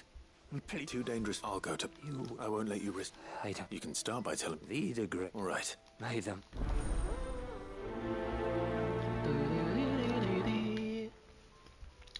Mấy giờ ta? Trời ơi, 9 giờ hơn rồi. Má thời gian cho lẹ đúng lẹ luôn á. Đờ mờ đó.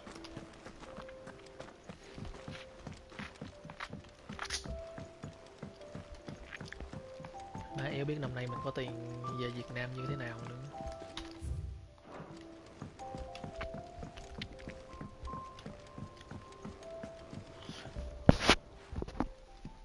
Ed. That's it! I knew it! The answer was right! If distance here to the sky is nothing... To the sky? You aren't trying to give the Enterprise away. What else would I be doing? The children seem to think you're avoiding them. Is this really so important? The Enterprise is already the fastest ship in the realm. And that's... But what if she weren't bound to the waves? What if she weren't bound to anything? It's not fair! The gods get the skies all to themselves, so... The Fallen had their chance. But not me. Well, almost. And is that a one-woman job? Are you volunteering? I'll have you know the... But if a godfather's offering to lend a hand, first I'll need oil. And not just some old drippings from Miss Molly's spits in the tub and crown. Refined. Then I'll need some bone, or... If it's beast bones you're after, I'm sure that... No, they'll know where you might find some. I should speak with one of the curse breakers before I set off for Old Hill. See if I can't find this bone while I'm there as well. Nhiều nhiệm vụ quá men. Has Midadol mentioned a new project yet? Ủa sao nãy giờ mình chưa nói chuyện với con Triều gặp cái gì management thứ hai nữa vậy?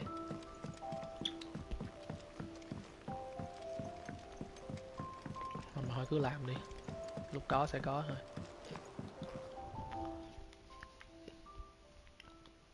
Pining for something, boy. What is it? I never did ask where you got that anklet of yours. From Sid, that's why. On the day he brought... That long... And you're only thinking to ask this now? Sid saw that the pup had a habit of gnawing, clap that there iron on him to keep him from... What was wrong, boy? I'll take like as not. Must have been hard on the poor whelp losing his loving masters. Doubly hard in being a frost wolf. Sid would always tell him, you want that iron gone? You find what it is you... I reckon what he were looking for was you... I'm sorry, Tom. Sorry for making you... Let's get that thing.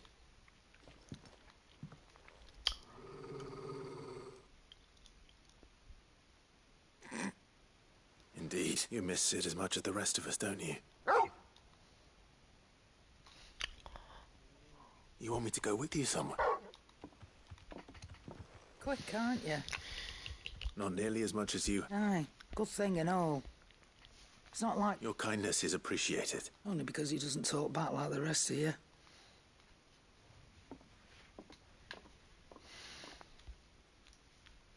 Where to then, Torgal?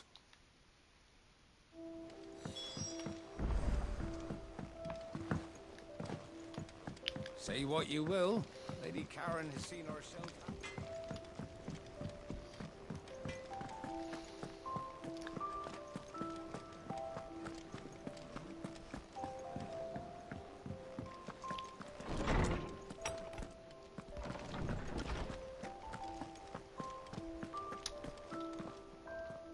Ah, Clive. Hippocrates. I've been charged with locating a book. And you seek a rare gem indeed, one whose name I had not thought to hear. Right as always. But she didn't seem keen to tell me very much. And yet I gather it did not. Clive, if the young professor has... I fear she asks the impossible. The executor. Coveters of a clandestine organization committed to the collection, one such text being the tome Vivian seeks, a tale which could overturn the established order were it ever to become war. So rumor has it. I've never actually read the thing. How is it that I haven't heard of this organization? Why? Secrecy.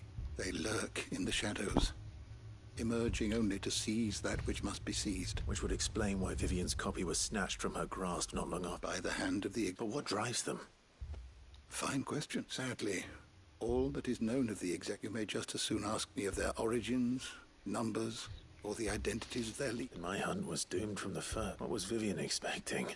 Not from thin air, no. Rumors of the executors are rife, but rather less so across... I had a friend in the village of Garnick. Alas, I have heard naught from him, but though he did not mention it by name, it is possible that a surviving copy of From a Distance, if you were, by some chance, able to save even a single book from the poor man's library. Very well. I'll be sure to pay Garnick a visit. Good morrow to you, my friend. I have compiled some new entries, if you would like to see them.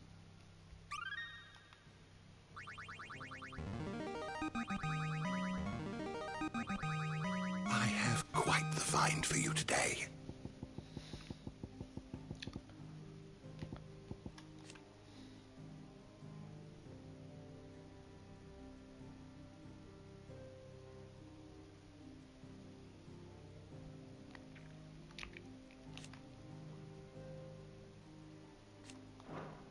If you have a question for me, I should be happy to answer it.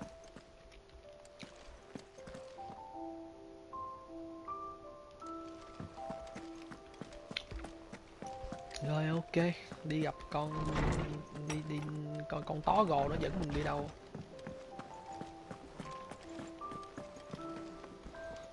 All right, Torgal. Where are you taking me? I'm going to need a little bit more than that. Do you have a better hint for me? Unless... You've already given me one. Why don't we try the rookery?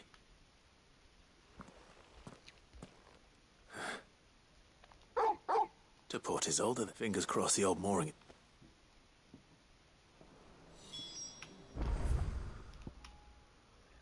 Ủa? Sao còn nhiều nhiệm vụ phụ ở đây quá vậy? Trời, điên rồi.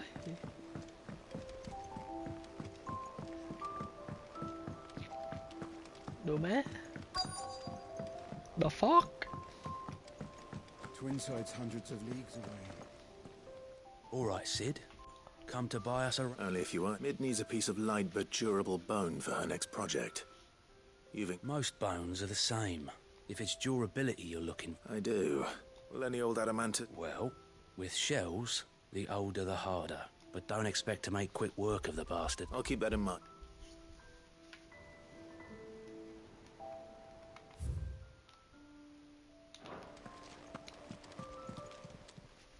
Clive! Here you go. Under Management 2 nè.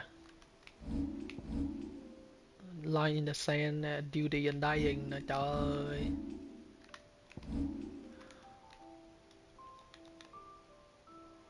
Think you can help?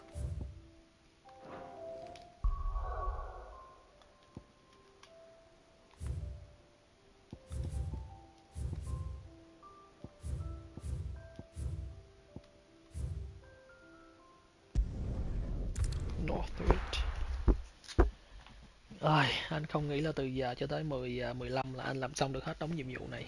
Này chắc phải Zerr might at least have mentioned there in Northreach he'd be testing this recruit. This is too fucking crazy. Well met, Sid. This is the initiate. Yours, please. Just... Oh, cool. The sergeant says you'll be... To become a scout, yes. I am. But I swore I'd face... Who would that be? Gav. He was it. No magic, No support, just one. It taught me what one, and I've been training ever since. So that one day... You clearly have good intentions. So... You haven't even stopped. Not far from here is an Imperial lookout, Eastwatch. The guards there record all their sightings and bring it here. And bring it here, right. No. Sneaking into a heavily guarded Imperial outpost, you'll need to assess the situation, all without being discovered and thrown into... Ember, Gav isn't our best scout because he can do everything. It's essential that you know... Know my limits. Right, I won't let you down.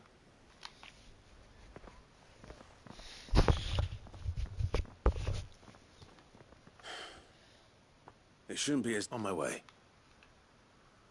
All right, Ember. Impress me.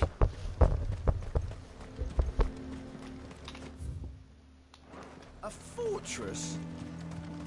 The garrison is threatening to pull their sentries. Under management là cái nhiệm vụ mà cái thằng ấy nó tới cái khu vực The Vale này nó đòi làm nguyên một cái thủ đô ở đây đi mà. Saw the captain just now. Your town needs you.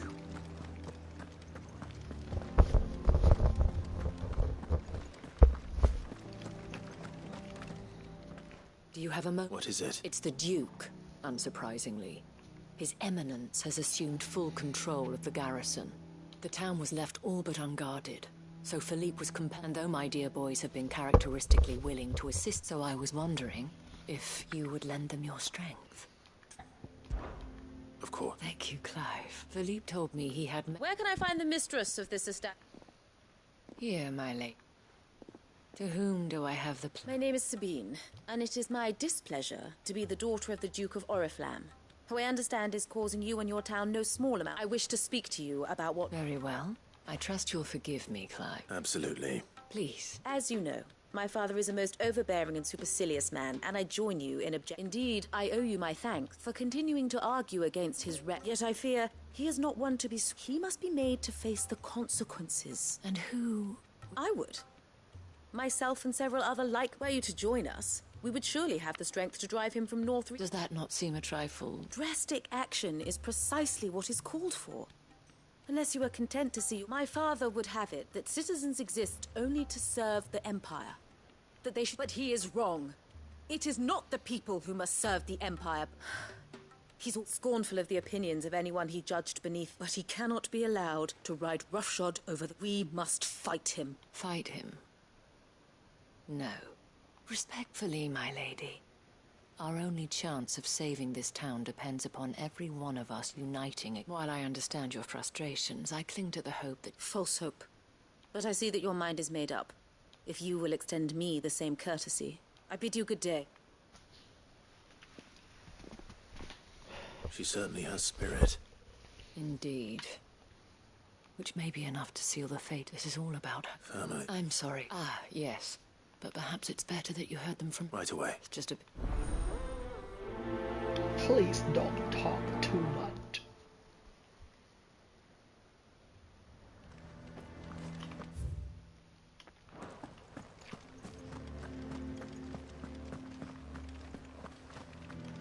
Đi ra ngoài đây coi. Ở ngoài North Ridge này còn bài nhạc nào mình chưa mua không cho bạn hết. Sưu tập nhạc. Sưu tập full nhạc nó có trophy gì không ta?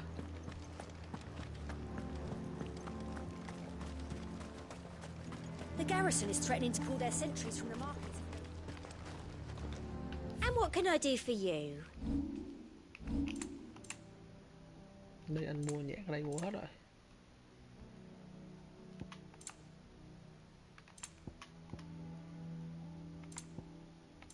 And a fine, fine day to you. He'd have our coin, our stock and our stores. So you are content to abandon... Please, if you are a true son of Northreach, you must fight... That's exactly what we're trying to, at least. The land is... Even when our true enemy is... Fine. Thank you so much.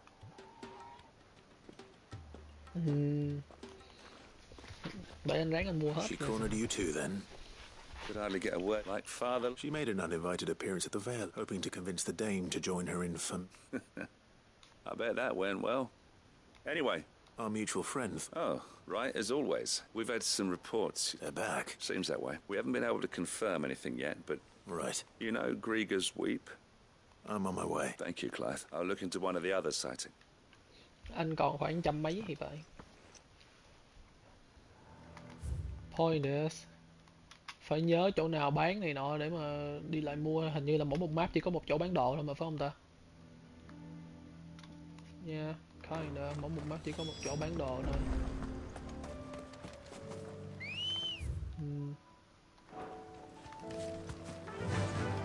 Faster!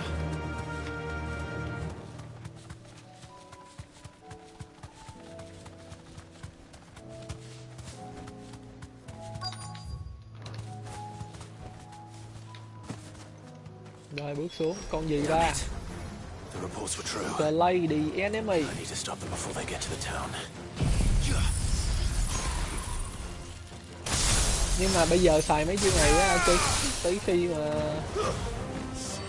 đi đánh quái nhỏ đó, không có chiêu nào để đánh quái nhỏ.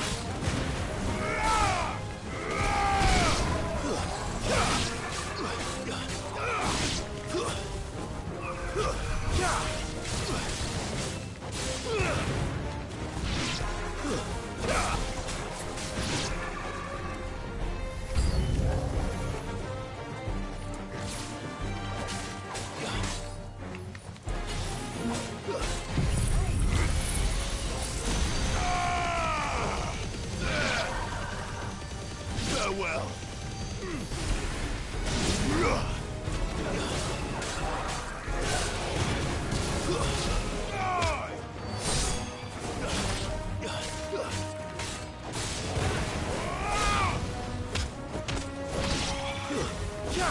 Over here.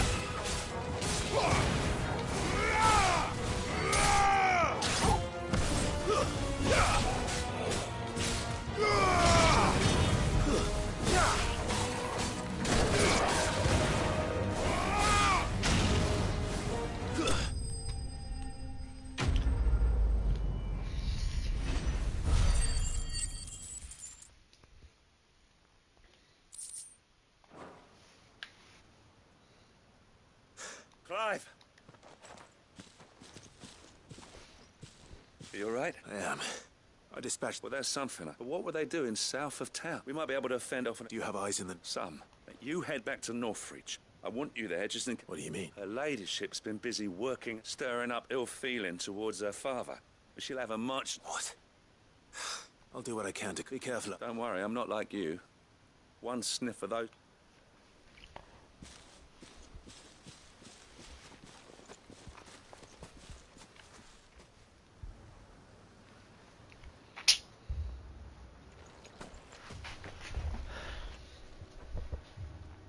Do you not see, Father? The people of Northreach have given enough, and only a fool would ask for more. Listen to me, Sabine. Where would our people be without their country, hmm? The Empire is their sword and their shield. It is she that ensures they can live without fear. And now she teeters on the brink. Without their sword, how will the people fight? Without their shield, how will they protect their kin? Can the unarmed stand against the advancing hordes? No. But there is yet hope. A new shield, a new sword. A new empire. We can rebuild Sandbreck, just as great Grieger wills it. Perhaps we could, Father. But we don't want to. Not if it is built on the broken backs of the people. Please, let us not quarrel in the street. You must see that no good will come of this. Our fight is not with each other, but with the threat that draws ever closer to our gates. Hình như chỉ có mỗi ở Blue là không có thành phố bán đồ thôi. You will hold your tongue, whore. You may have filled my daughter's head with your heresy, but I will not be corrupted. Corrupted? Your daughter's opinions are her own, as you would know if you had ever deigned to listen to her. At least I hope they are your opinions, and not posturing born of a family feud. Northreach deserves better than that. Northreach deserves better than you, Carla. Yes, I know who you are. The slut of Twinside who bedded a Brandit. Jealous, are you? That a woman might choose a bearer over a pious man of Griega. Clive! I met a swarm of thralls coming south from Oriflamme. Hundreds of them. Too many to count. No. Work on the fortifications has scarcely begun. We will retreat to Caer Norvent and there make our stand. Did you hear me? That was an order!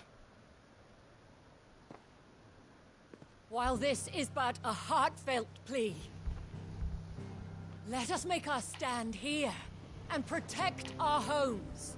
Protect those that we love. Together, for Northreach!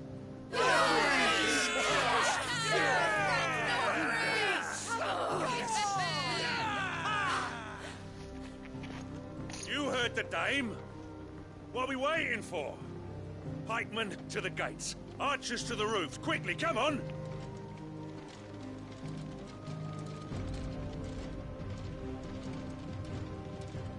But she is but a common... whore, yes. And we'd follow her to the gates of hell.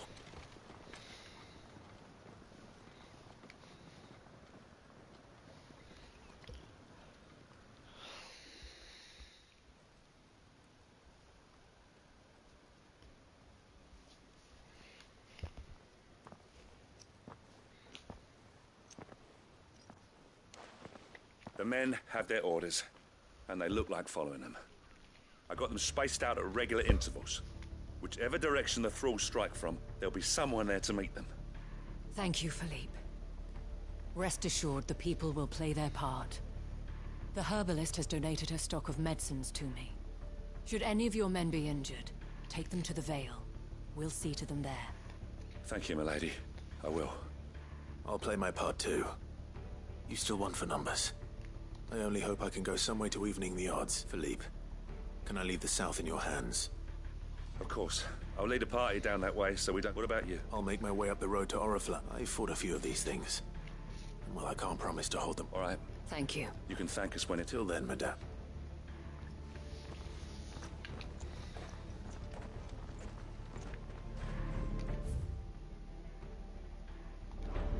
When the fighting begins...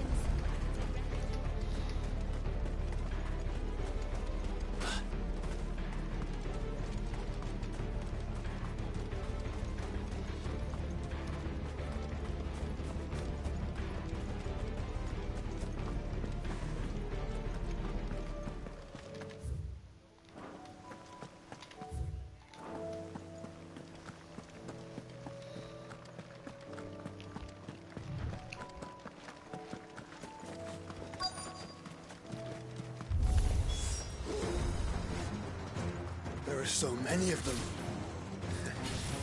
Not for long.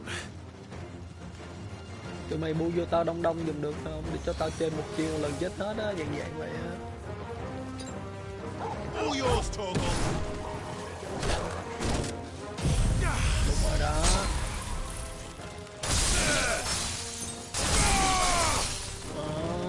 Chết hết nguyên bảy.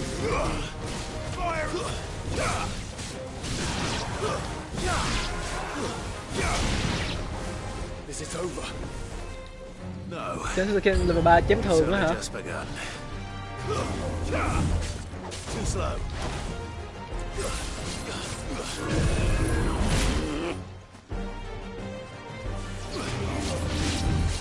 Nice try.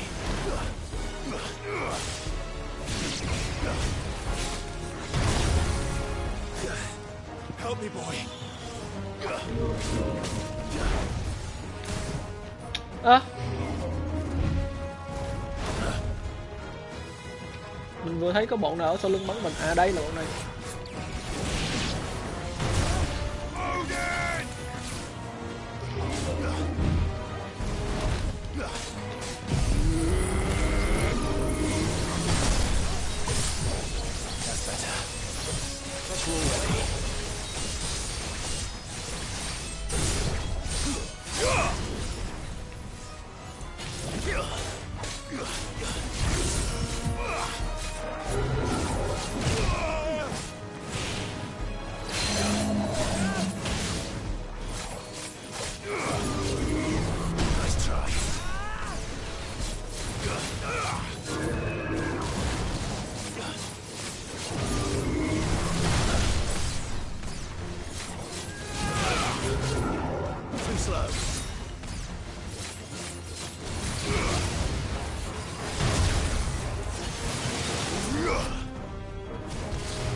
À.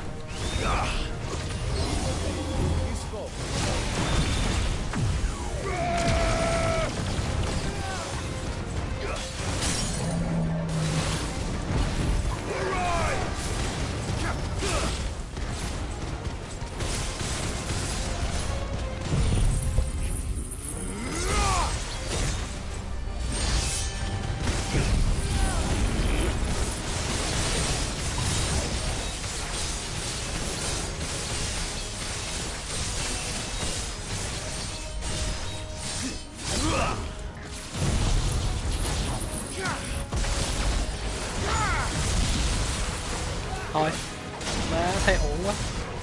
Nó chết mẹ nó rồi. còn 2 chiêu nữa chưa xài, với lại còn được một lần ra tới scan nữa mà thôi. Hay nó hết mẹ nó rồi, đéo xài chiêu đó.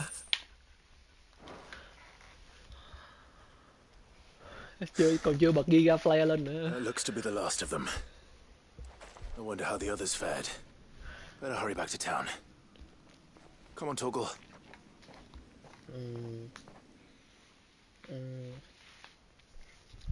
Vậy là nếu mà chơi đúng thì là Zantetsuken trước, xong rồi bật lại cái chiêu mà Dancing Steel á, là nó hồi gần coi như là full mẹ nó Zantetsuken luôn rồi.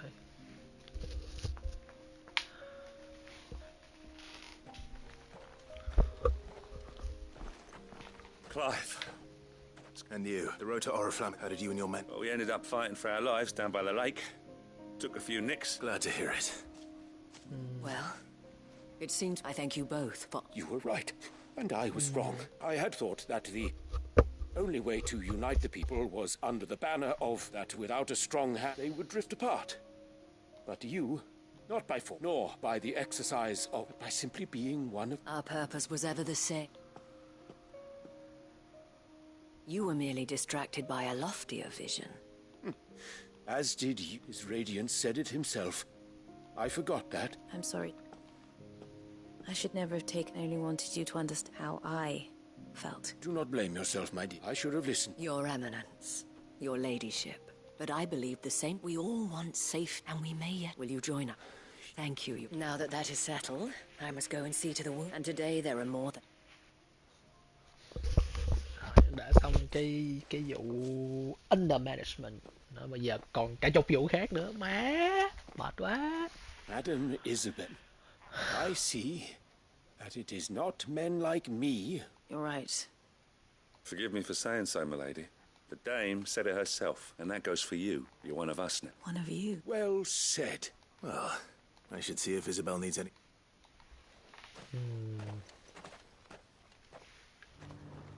Can we get you anything?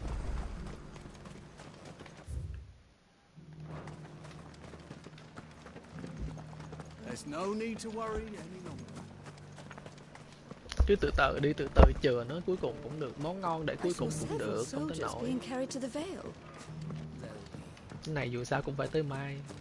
Ngày mai xong hết rồi, chắc là ngày mốt hoặc ngày mốt nữa mới I'll be happy to man one end of a stretcher if it would help. Don't mention it. Oh, but I must. Tell me, if Northreach had fallen, what would you have done? But I sense you would... For you, madame, I have all that...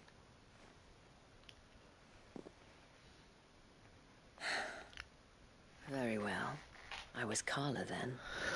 So sought after was I that it was only they. Lass, those halcyon days were not to last. For naive as I fell in love with him, he was my master's guard.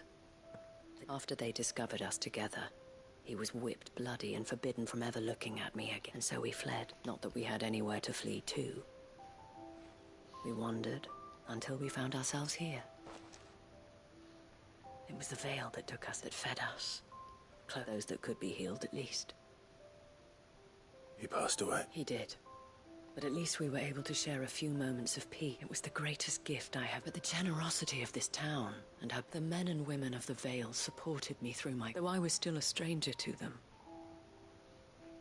And so I swore that I would return, that I would reap.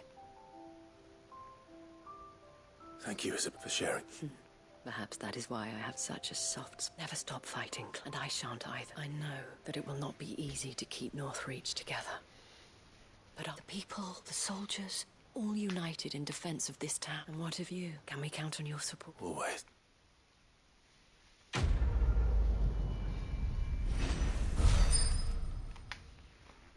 2.300 mấy Reno má. Còn tận 500 Reno nữa là.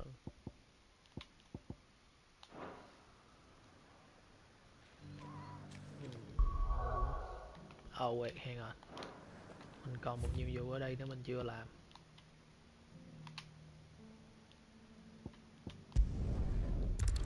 Đây là vào đây làm luôn thôi.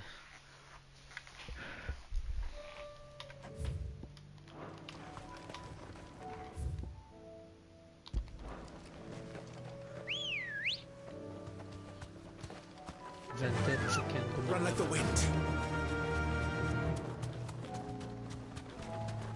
Nhờ mấy con quái bự bự đầy rẫy ngoài đường, nhưng mình lại không cần tụi nó.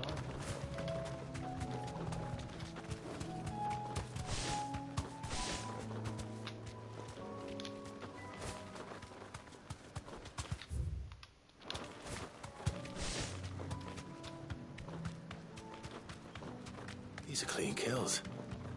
Perhaps young Ember really is ready. Or maybe not.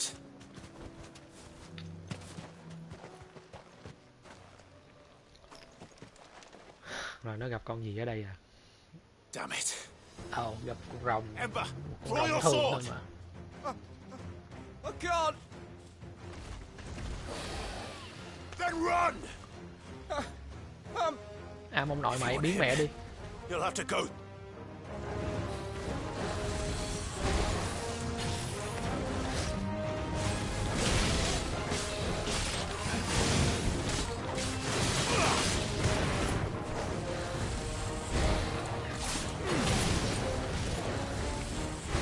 Let darkness fall.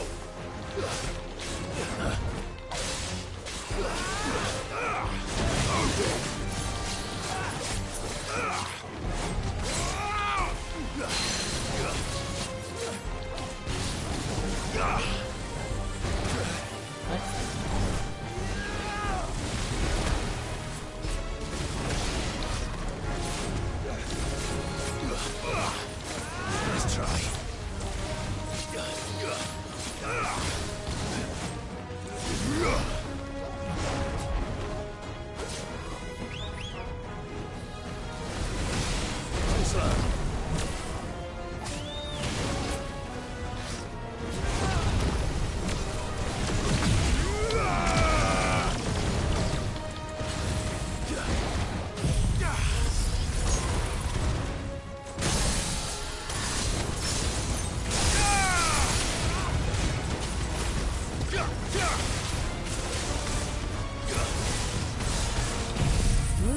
Cứ quên cái vụ này cho nên là cứ bị ra cái chiêu ấy chậm thôi. Ủa?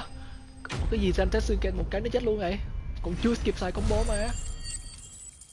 Vãi con rồng này yếu vậy. Vừa stagger vừa Fantasy XVI cái nó bay vào nó luôn á. Gone.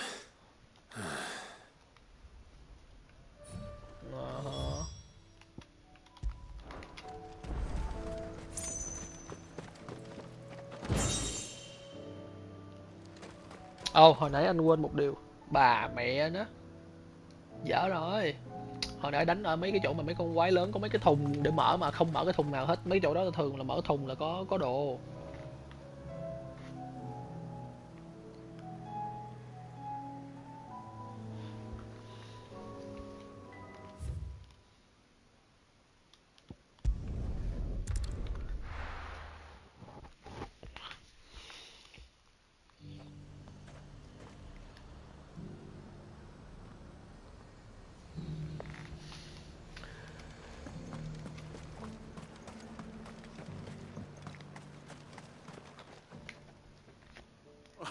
Where is Ember? He must have fled.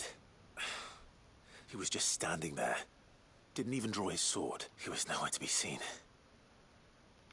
I knew the boy had a nervous streak. The right man.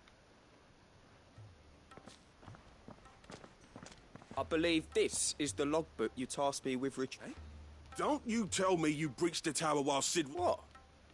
To bring the thing back without getting caught? He has you then as heir. And But Sid! he did what he thought was best. Of course. We'll await your evaluation back at the hideaway. Don't you leave my sight. Yes, Sergeant.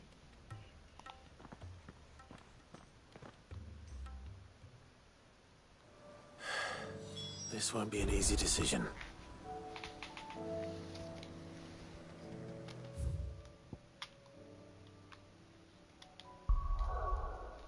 Rồi ok, ở đây là hết nhiệm vụ phụ rồi, ở đâu nữa?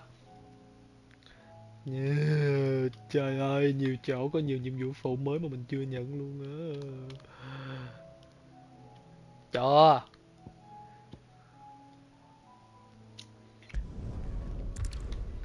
Gặp rồi nhưng mà anh nói thôi cái đó cùng lắm anh để mai, để con đó sau cùng luôn mà. Món ngon phải để sau cùng mà.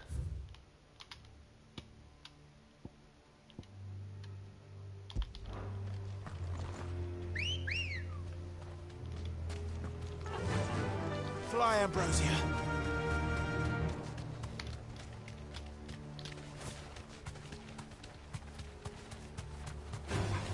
This might take a while. Ồ. Treo thôi hả? Ok Trang, thoải mái đi em. Anh biết rồi. Sorry, không biết nãy giờ là Trang vô.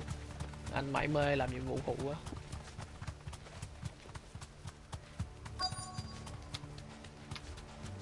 The entire village looks abandoned.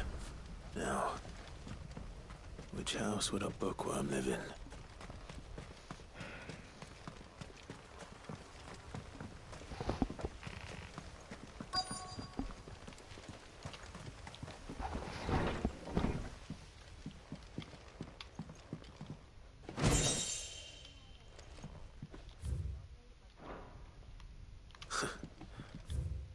His interests were certainly varied. This is a Royal Army logbook. Did he take this from the local barracks?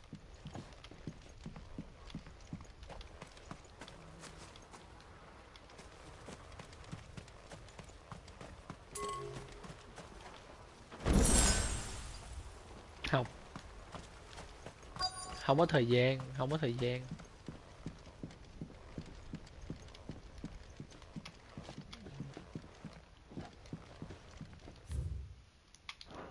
Tối nào cũng chơi game không có nghĩa là có thời gian men. Ừ, nhu. Are you a fucking idiot?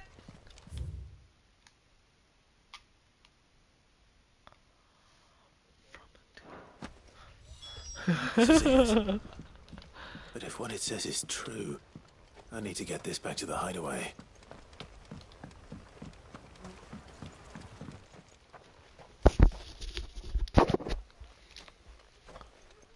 Leaving so soon, stranger.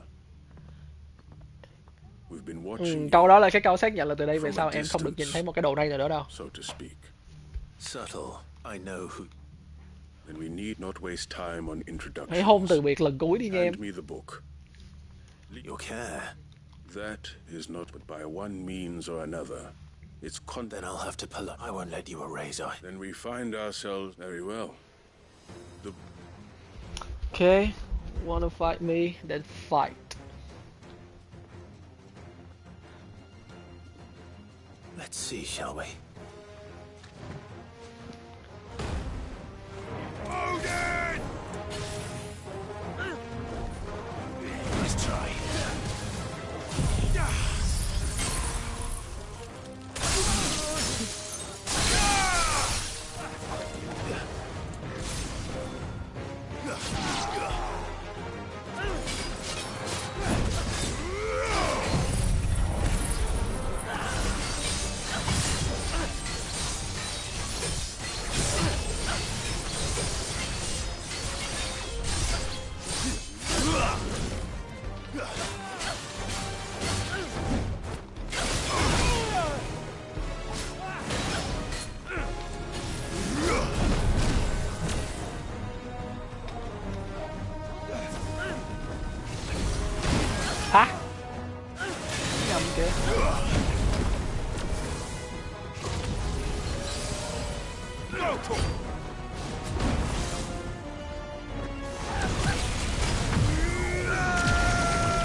Đợi DLC đi. Đợi DLC đi. Hiện tại là vậy. Muốn có thì đợi DLC đi. Hoặc là về sau sẽ có bản edition hoặc là cái gì đó đó. Impressive. But we have other means. We shall claim the book yet. Why do you want it so badly anyway? It lays out in no uncertain terms the vanity, and it tells the shameful history of the persecution and oppression of a gifted few by a giftless many. Would you say that this interpretation was correct? I don't know. You don't know. Your sword may be sharp, but your wits are dull. So let me answer for you. There is no correct interpretation of history. That a series of events took place may be proved beyond a doubt. But there can be no single, immutable explanation as to why they came to pass. It is a question of numbers. If enough people believe that a set of events occurred for a reason. So you're trying to control the truth? We are trying to protect people from knowledge that would bring them, that is all. You may keep the book. The world is small. Until then. Wait. Damn it. Let's get this back to Vivian.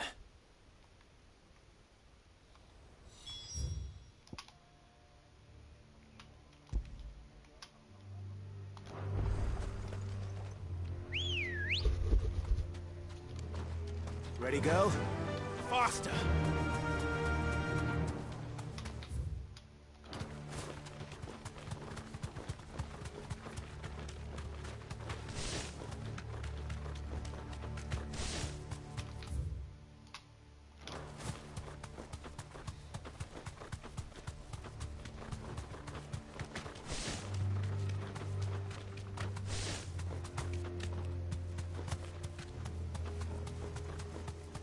Thì sao?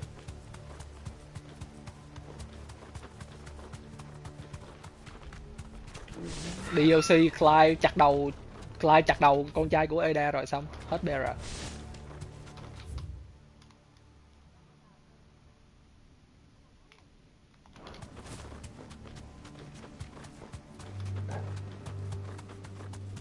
Độ má, tragic ending à.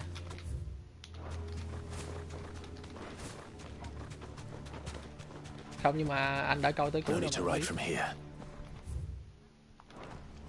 Coi làm gì? Anh đang chơi mắc gì phải coi. Hopefully the registry is still here.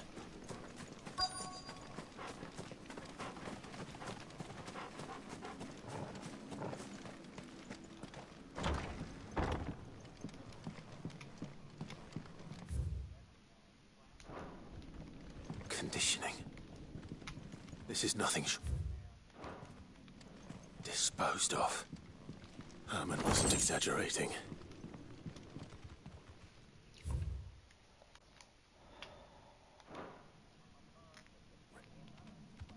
This reads like a suicide. Did the director go through with his plan? There's only one way to find out.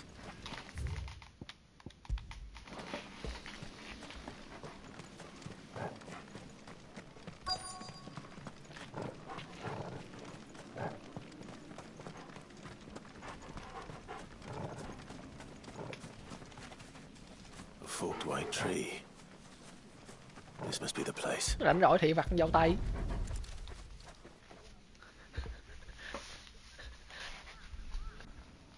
Could he really be buried here? There's something hidden among the roots. Má thế là Jill bị quá chồng rồi, tội đấy.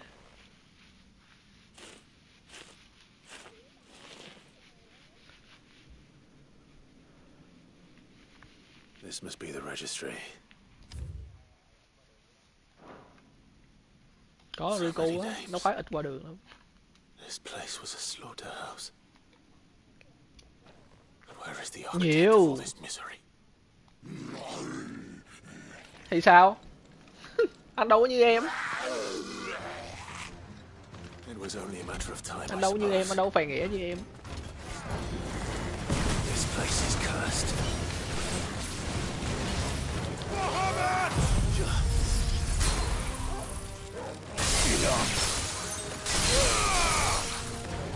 That's better.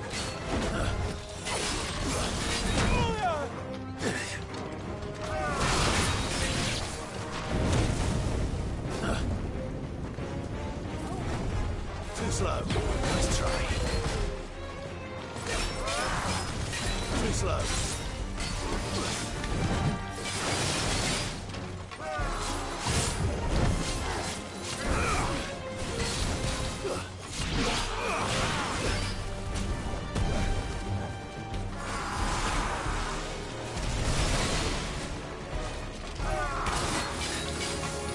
Let's try.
Mấy cái nhiệm vụ đi kiếm mấy cuốn sách này hơi bị mệt đó nha.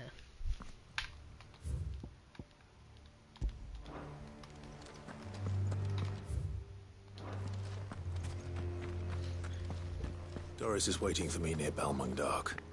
The longer she's out in the open, the more likely she is to be found by Akashic. I need to hurry.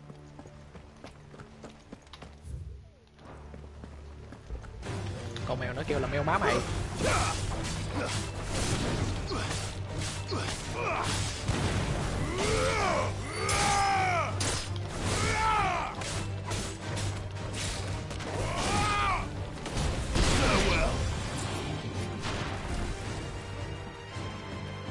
Mèo má mày.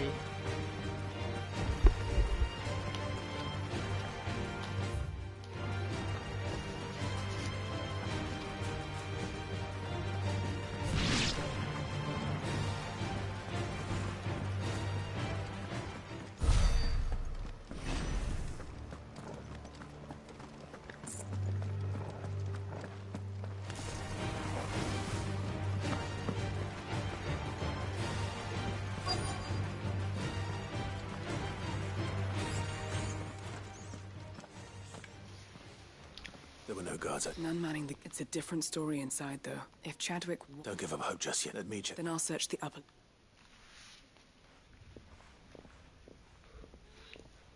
Nó rất ngu như Rico. Just how bad are the floods inside the walls? Bad enough to turn a bearer. I Use hope the not. key. We're risking a lot Key. just being... Yeah. Better keep my eyes open for signs of life. Caution, brother.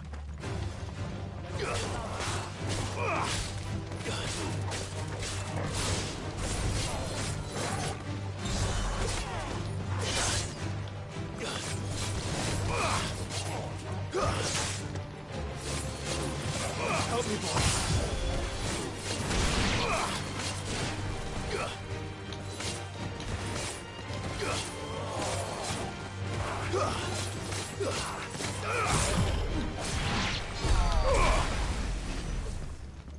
Ủa, anh quan tâm đéo không? Mẹ viewer chứ. Anh đâu như em, anh stream để đó, anh đâu có cần So this place was viewer. no ordinary prison. And I doubt they'll have taken the creature with them when they Ở đây fled. viewer của anh là bây giờ ở đây là có ai? Gồm có Trang nè, có Hô Pè nè, có Nam này nọ.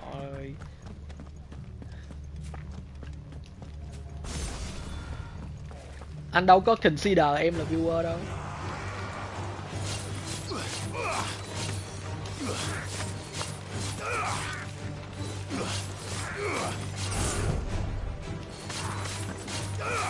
Muhammad! Fire and flame!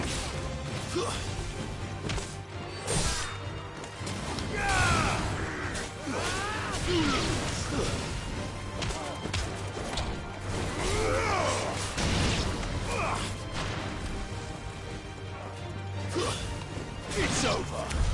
It's over.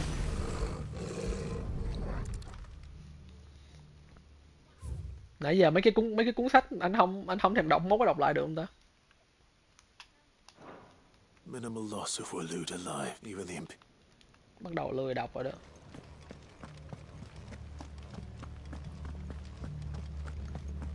Nó có vô cái lore của ông Hippocrates không ta? Nó có vô cái của cái ông Lawsman không? They were feeding bearers to it.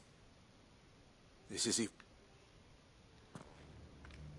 nothing but a Akashic down here. Hopefully things are looking better upstairs. I should go. Yeah, Doris is getting on.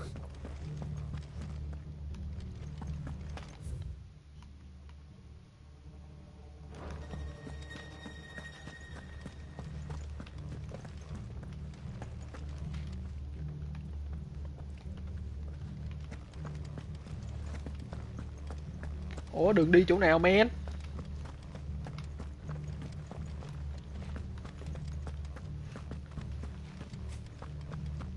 Chỉ đường kiểu gì vậy nè trời? Đâu có đường đi lên ở đây, có cái hòm ở đây nữa. Đâu.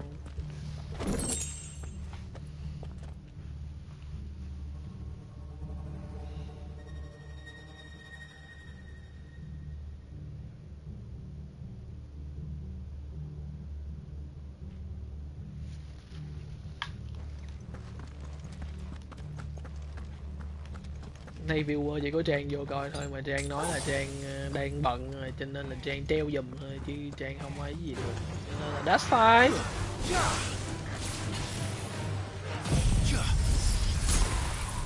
Ngồi đây mình chửi cô thoải mái, chả lo gì hết.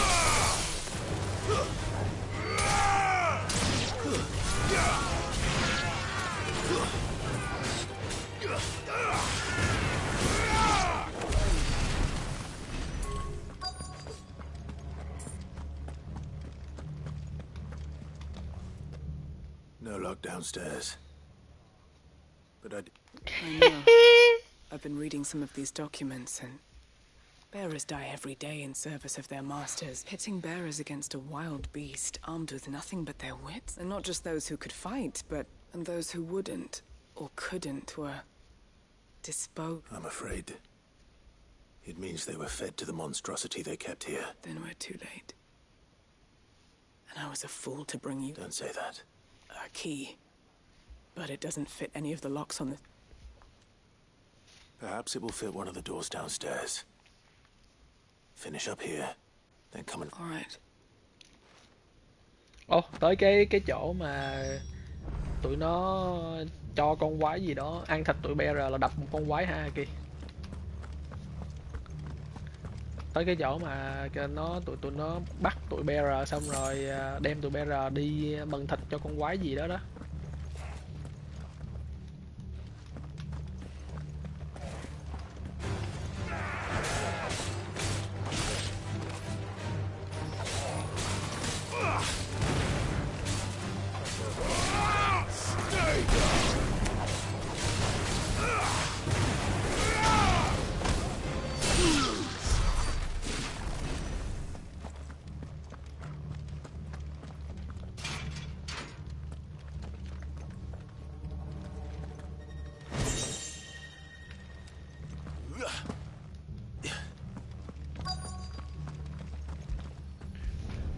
Hy vọng thì con quái này đáng đánh một xíu, đánh xong con quái này mình nghĩ mai mình chơi tiếp.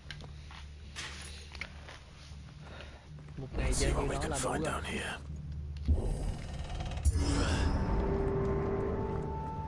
Thì nghĩ đi gọi điện cho chị. Giờ thì ai ngu?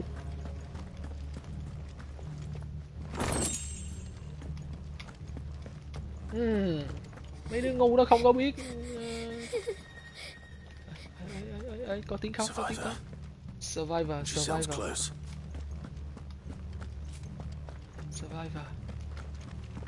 Oh, kid. There's no need to be Are you alone? Some of the guards, they're still here. Everyone else. Thank the It was worth our coming. Ready when you are. You poor thing. He must... Jack... What? He fought the monster. He must have sent you. Where is he? He opened your cell, didn't he? Chadwick. Was that? We have to get out of here. Doris. All right. You put that bearer-eating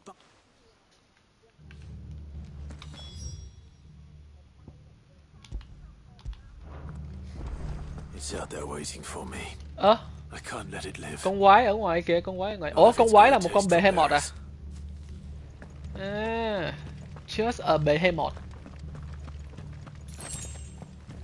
Thought something. Anh còn tưởng nó là một cái con gì đó nó sẽ rất đáng sợ lắm. Thì ra chỉ là một con behemoth thôi. Okay, boy.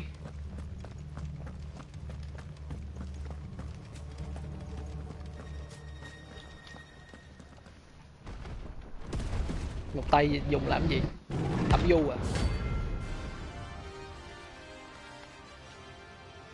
À vậy là bình thường em không hai tay, hiểu rồi. ghê cùng ghê quá. I can't let that happen.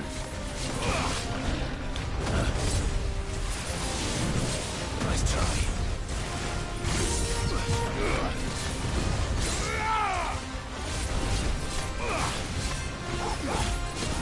To me, boy.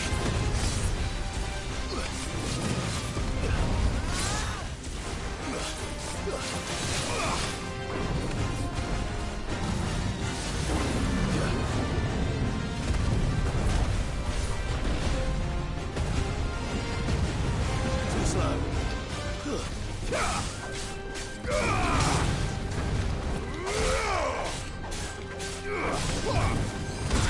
Hả?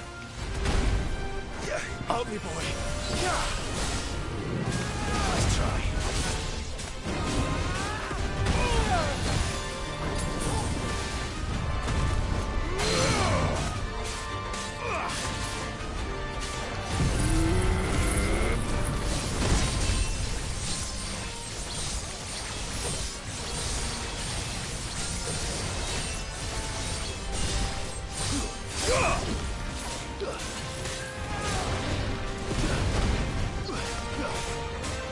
To me, boy.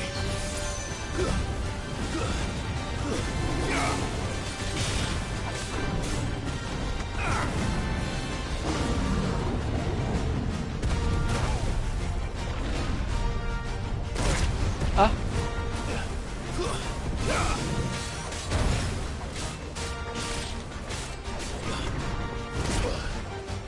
Nice try. There's a good boy. There be light.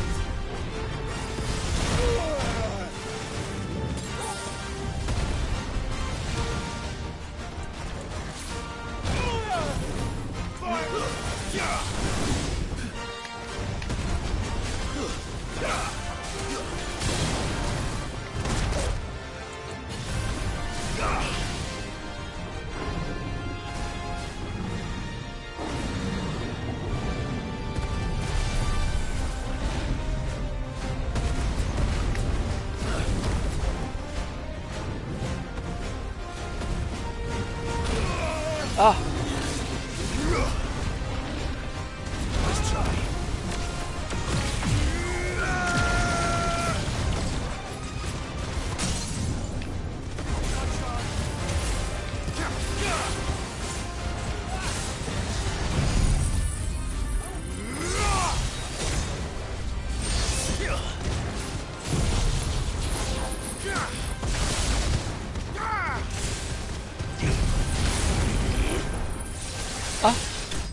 Chưa. Cái gì? Sao con này yếu vậy? Lâu rồi không bè vô chat, lâu rồi mới on được buổi tối để xem. Không bè vừa để xem thì anh vừa đánh xong con boss mà anh chuẩn bị anh nghỉ. Tối không bè. Không bè ơi, có nghe được anh nói không bè? Nhưng mà ngày mai ngày mốt, 2 ngày, ngày mai hoặc ngày mốt thì em ráng vô xem hồ bè nhá, tại vì ngày mai với ngày mốt là hết á. Tối nay là anh có truyện vụ, ngày mai có thể là anh cũng phải đi có truyện vụ một xíu, xong rồi là end game á.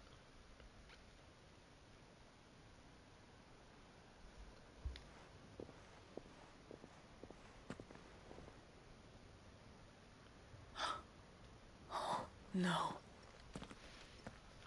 What is it? A diary.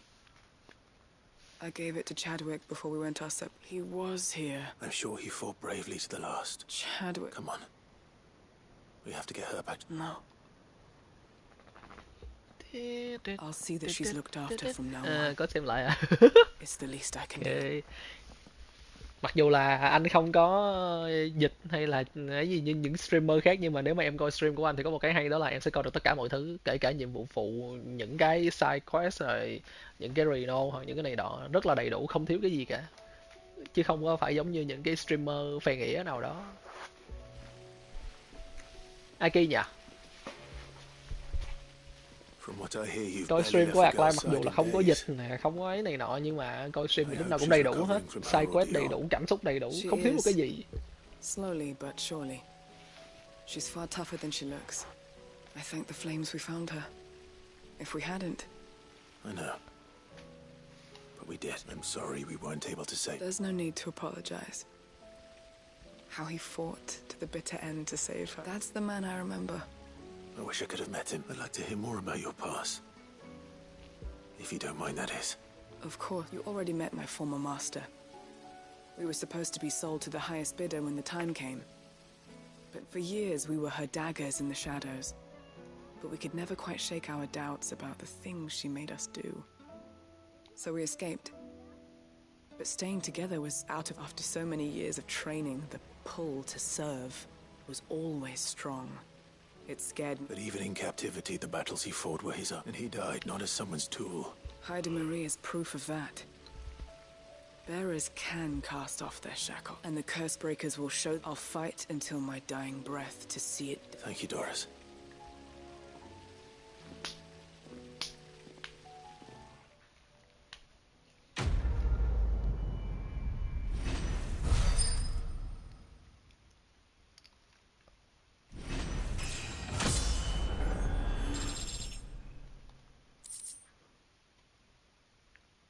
Trời ơi, có skill của Gunnia đâu có thèm. Skill Gunnia làm gì?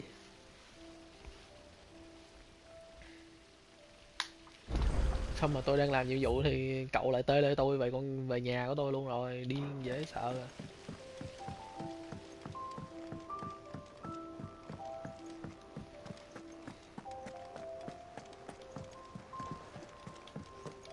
Đó là em đúng không? Anh biết. Đúng thiệt mà, em có cần làm nhiệm vụ nào đâu. Tại ngu quá ngu luôn.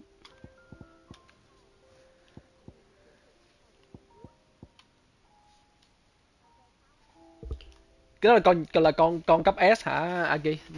Masterless Marauder hả? Hay là con cấp gì? Hay là Grim Reaper hả? Grim Reaper là Cape Ossia Ascent Break. Grim Reaper đúng không? Ok, đánh nó một cái đi nghỉ.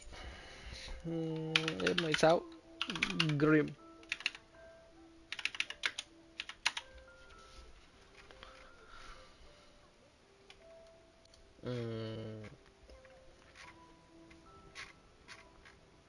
Phải đâu?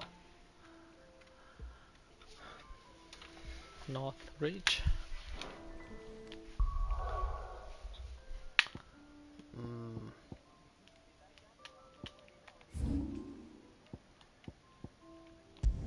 Ủa? Ông Dũng mới tới Odin thôi hả? Mà ông ngưng chưa?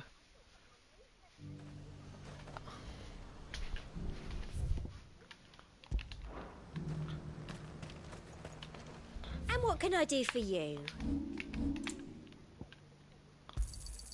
I do like a customer who knows what he wants. Không phải Hope. Grim Reaper là con thần chết nha. Grim Reaper nghĩa là thần chết chứ không phải là sư tử bay. Sư tử bay nó là Griffin. Con Grim Reaper này là rank A thôi chứ không phải là rank S, cho nên là chắc nhanh.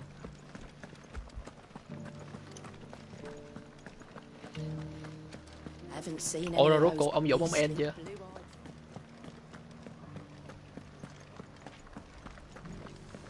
Do be careful. I will.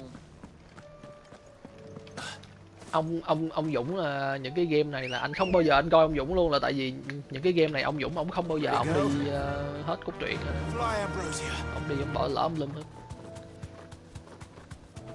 Mà quên, nói sai, ông không có đi hết nhiệm vụ phụ, mà nhiệm vụ phụ cốt truyện hay lắm, cho nên là cái trò này mà gọi là bỏ qua cái đó mày. Someone's brave. Hope không có coi anh Dũng hả?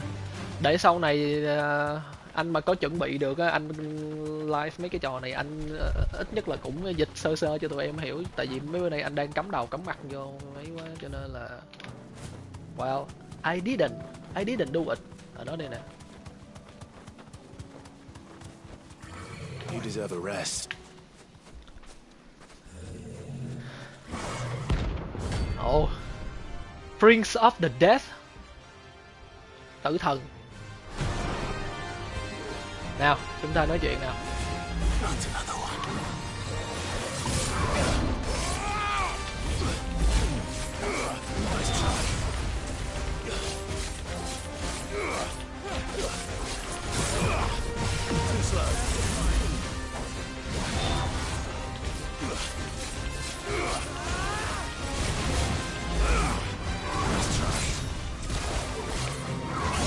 Hả?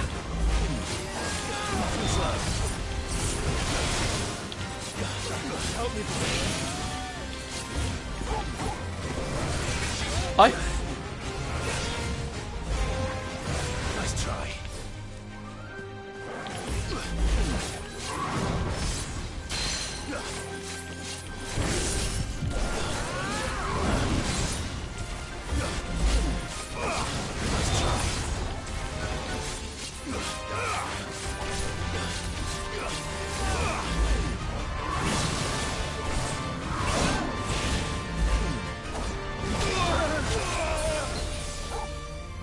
To me, boy. To you, brother. I needed that.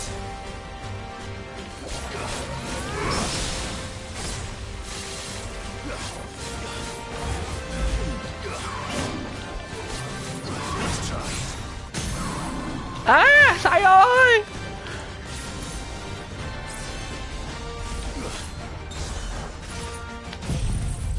Thôi từ từ.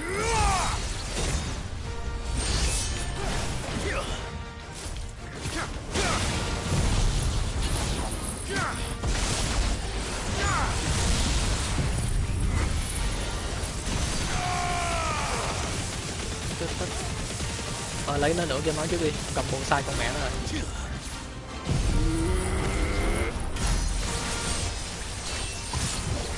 Cầm bộ sai mẹ nó rồi. Có 97.000 đao bị điên mẹ.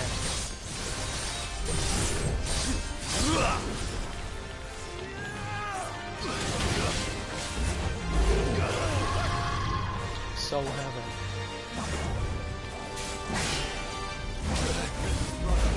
Let's try.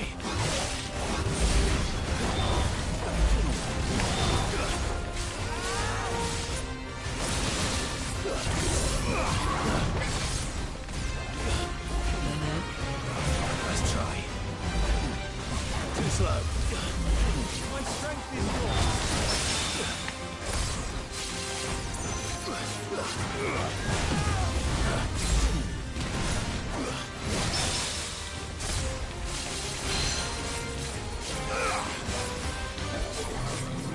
try.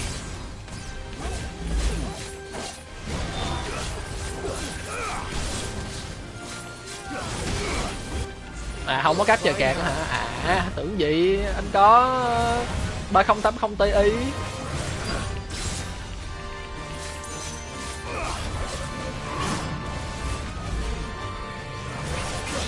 Hả?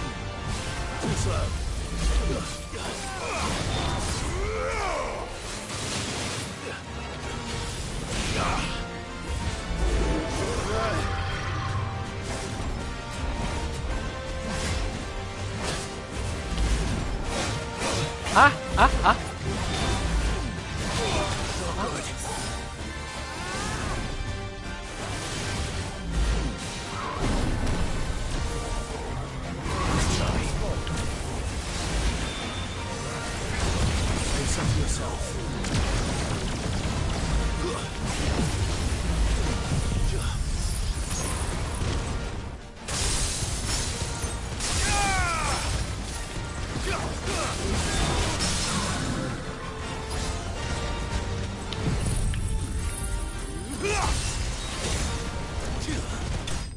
Ồ nó chết luôn rồi. Một cái Zenketsuken là nó chết rồi.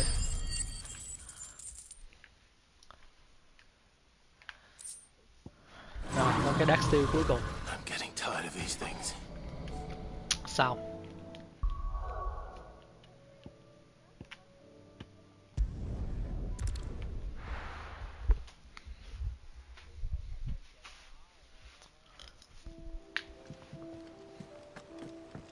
Rồi, đi chế cây kiếm cuối nào.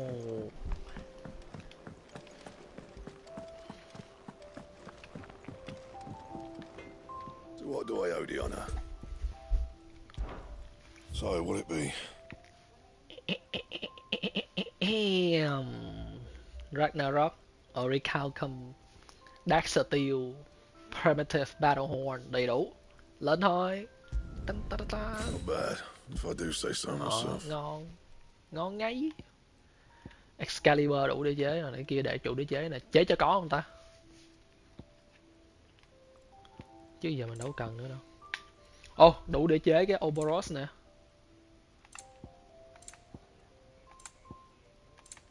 Cây nào? Cây kiếm làm rồi, cây kiếm làm rồi. Làm vừa xong cây kiếm là bây giờ đủ chế cái Ouroboros, chế luôn đi. Có tới 2 cái lận, nhưng mà cái kia anh còn thiếu một cái Orichalcum nữa, là còn một con boss level cuối nữa.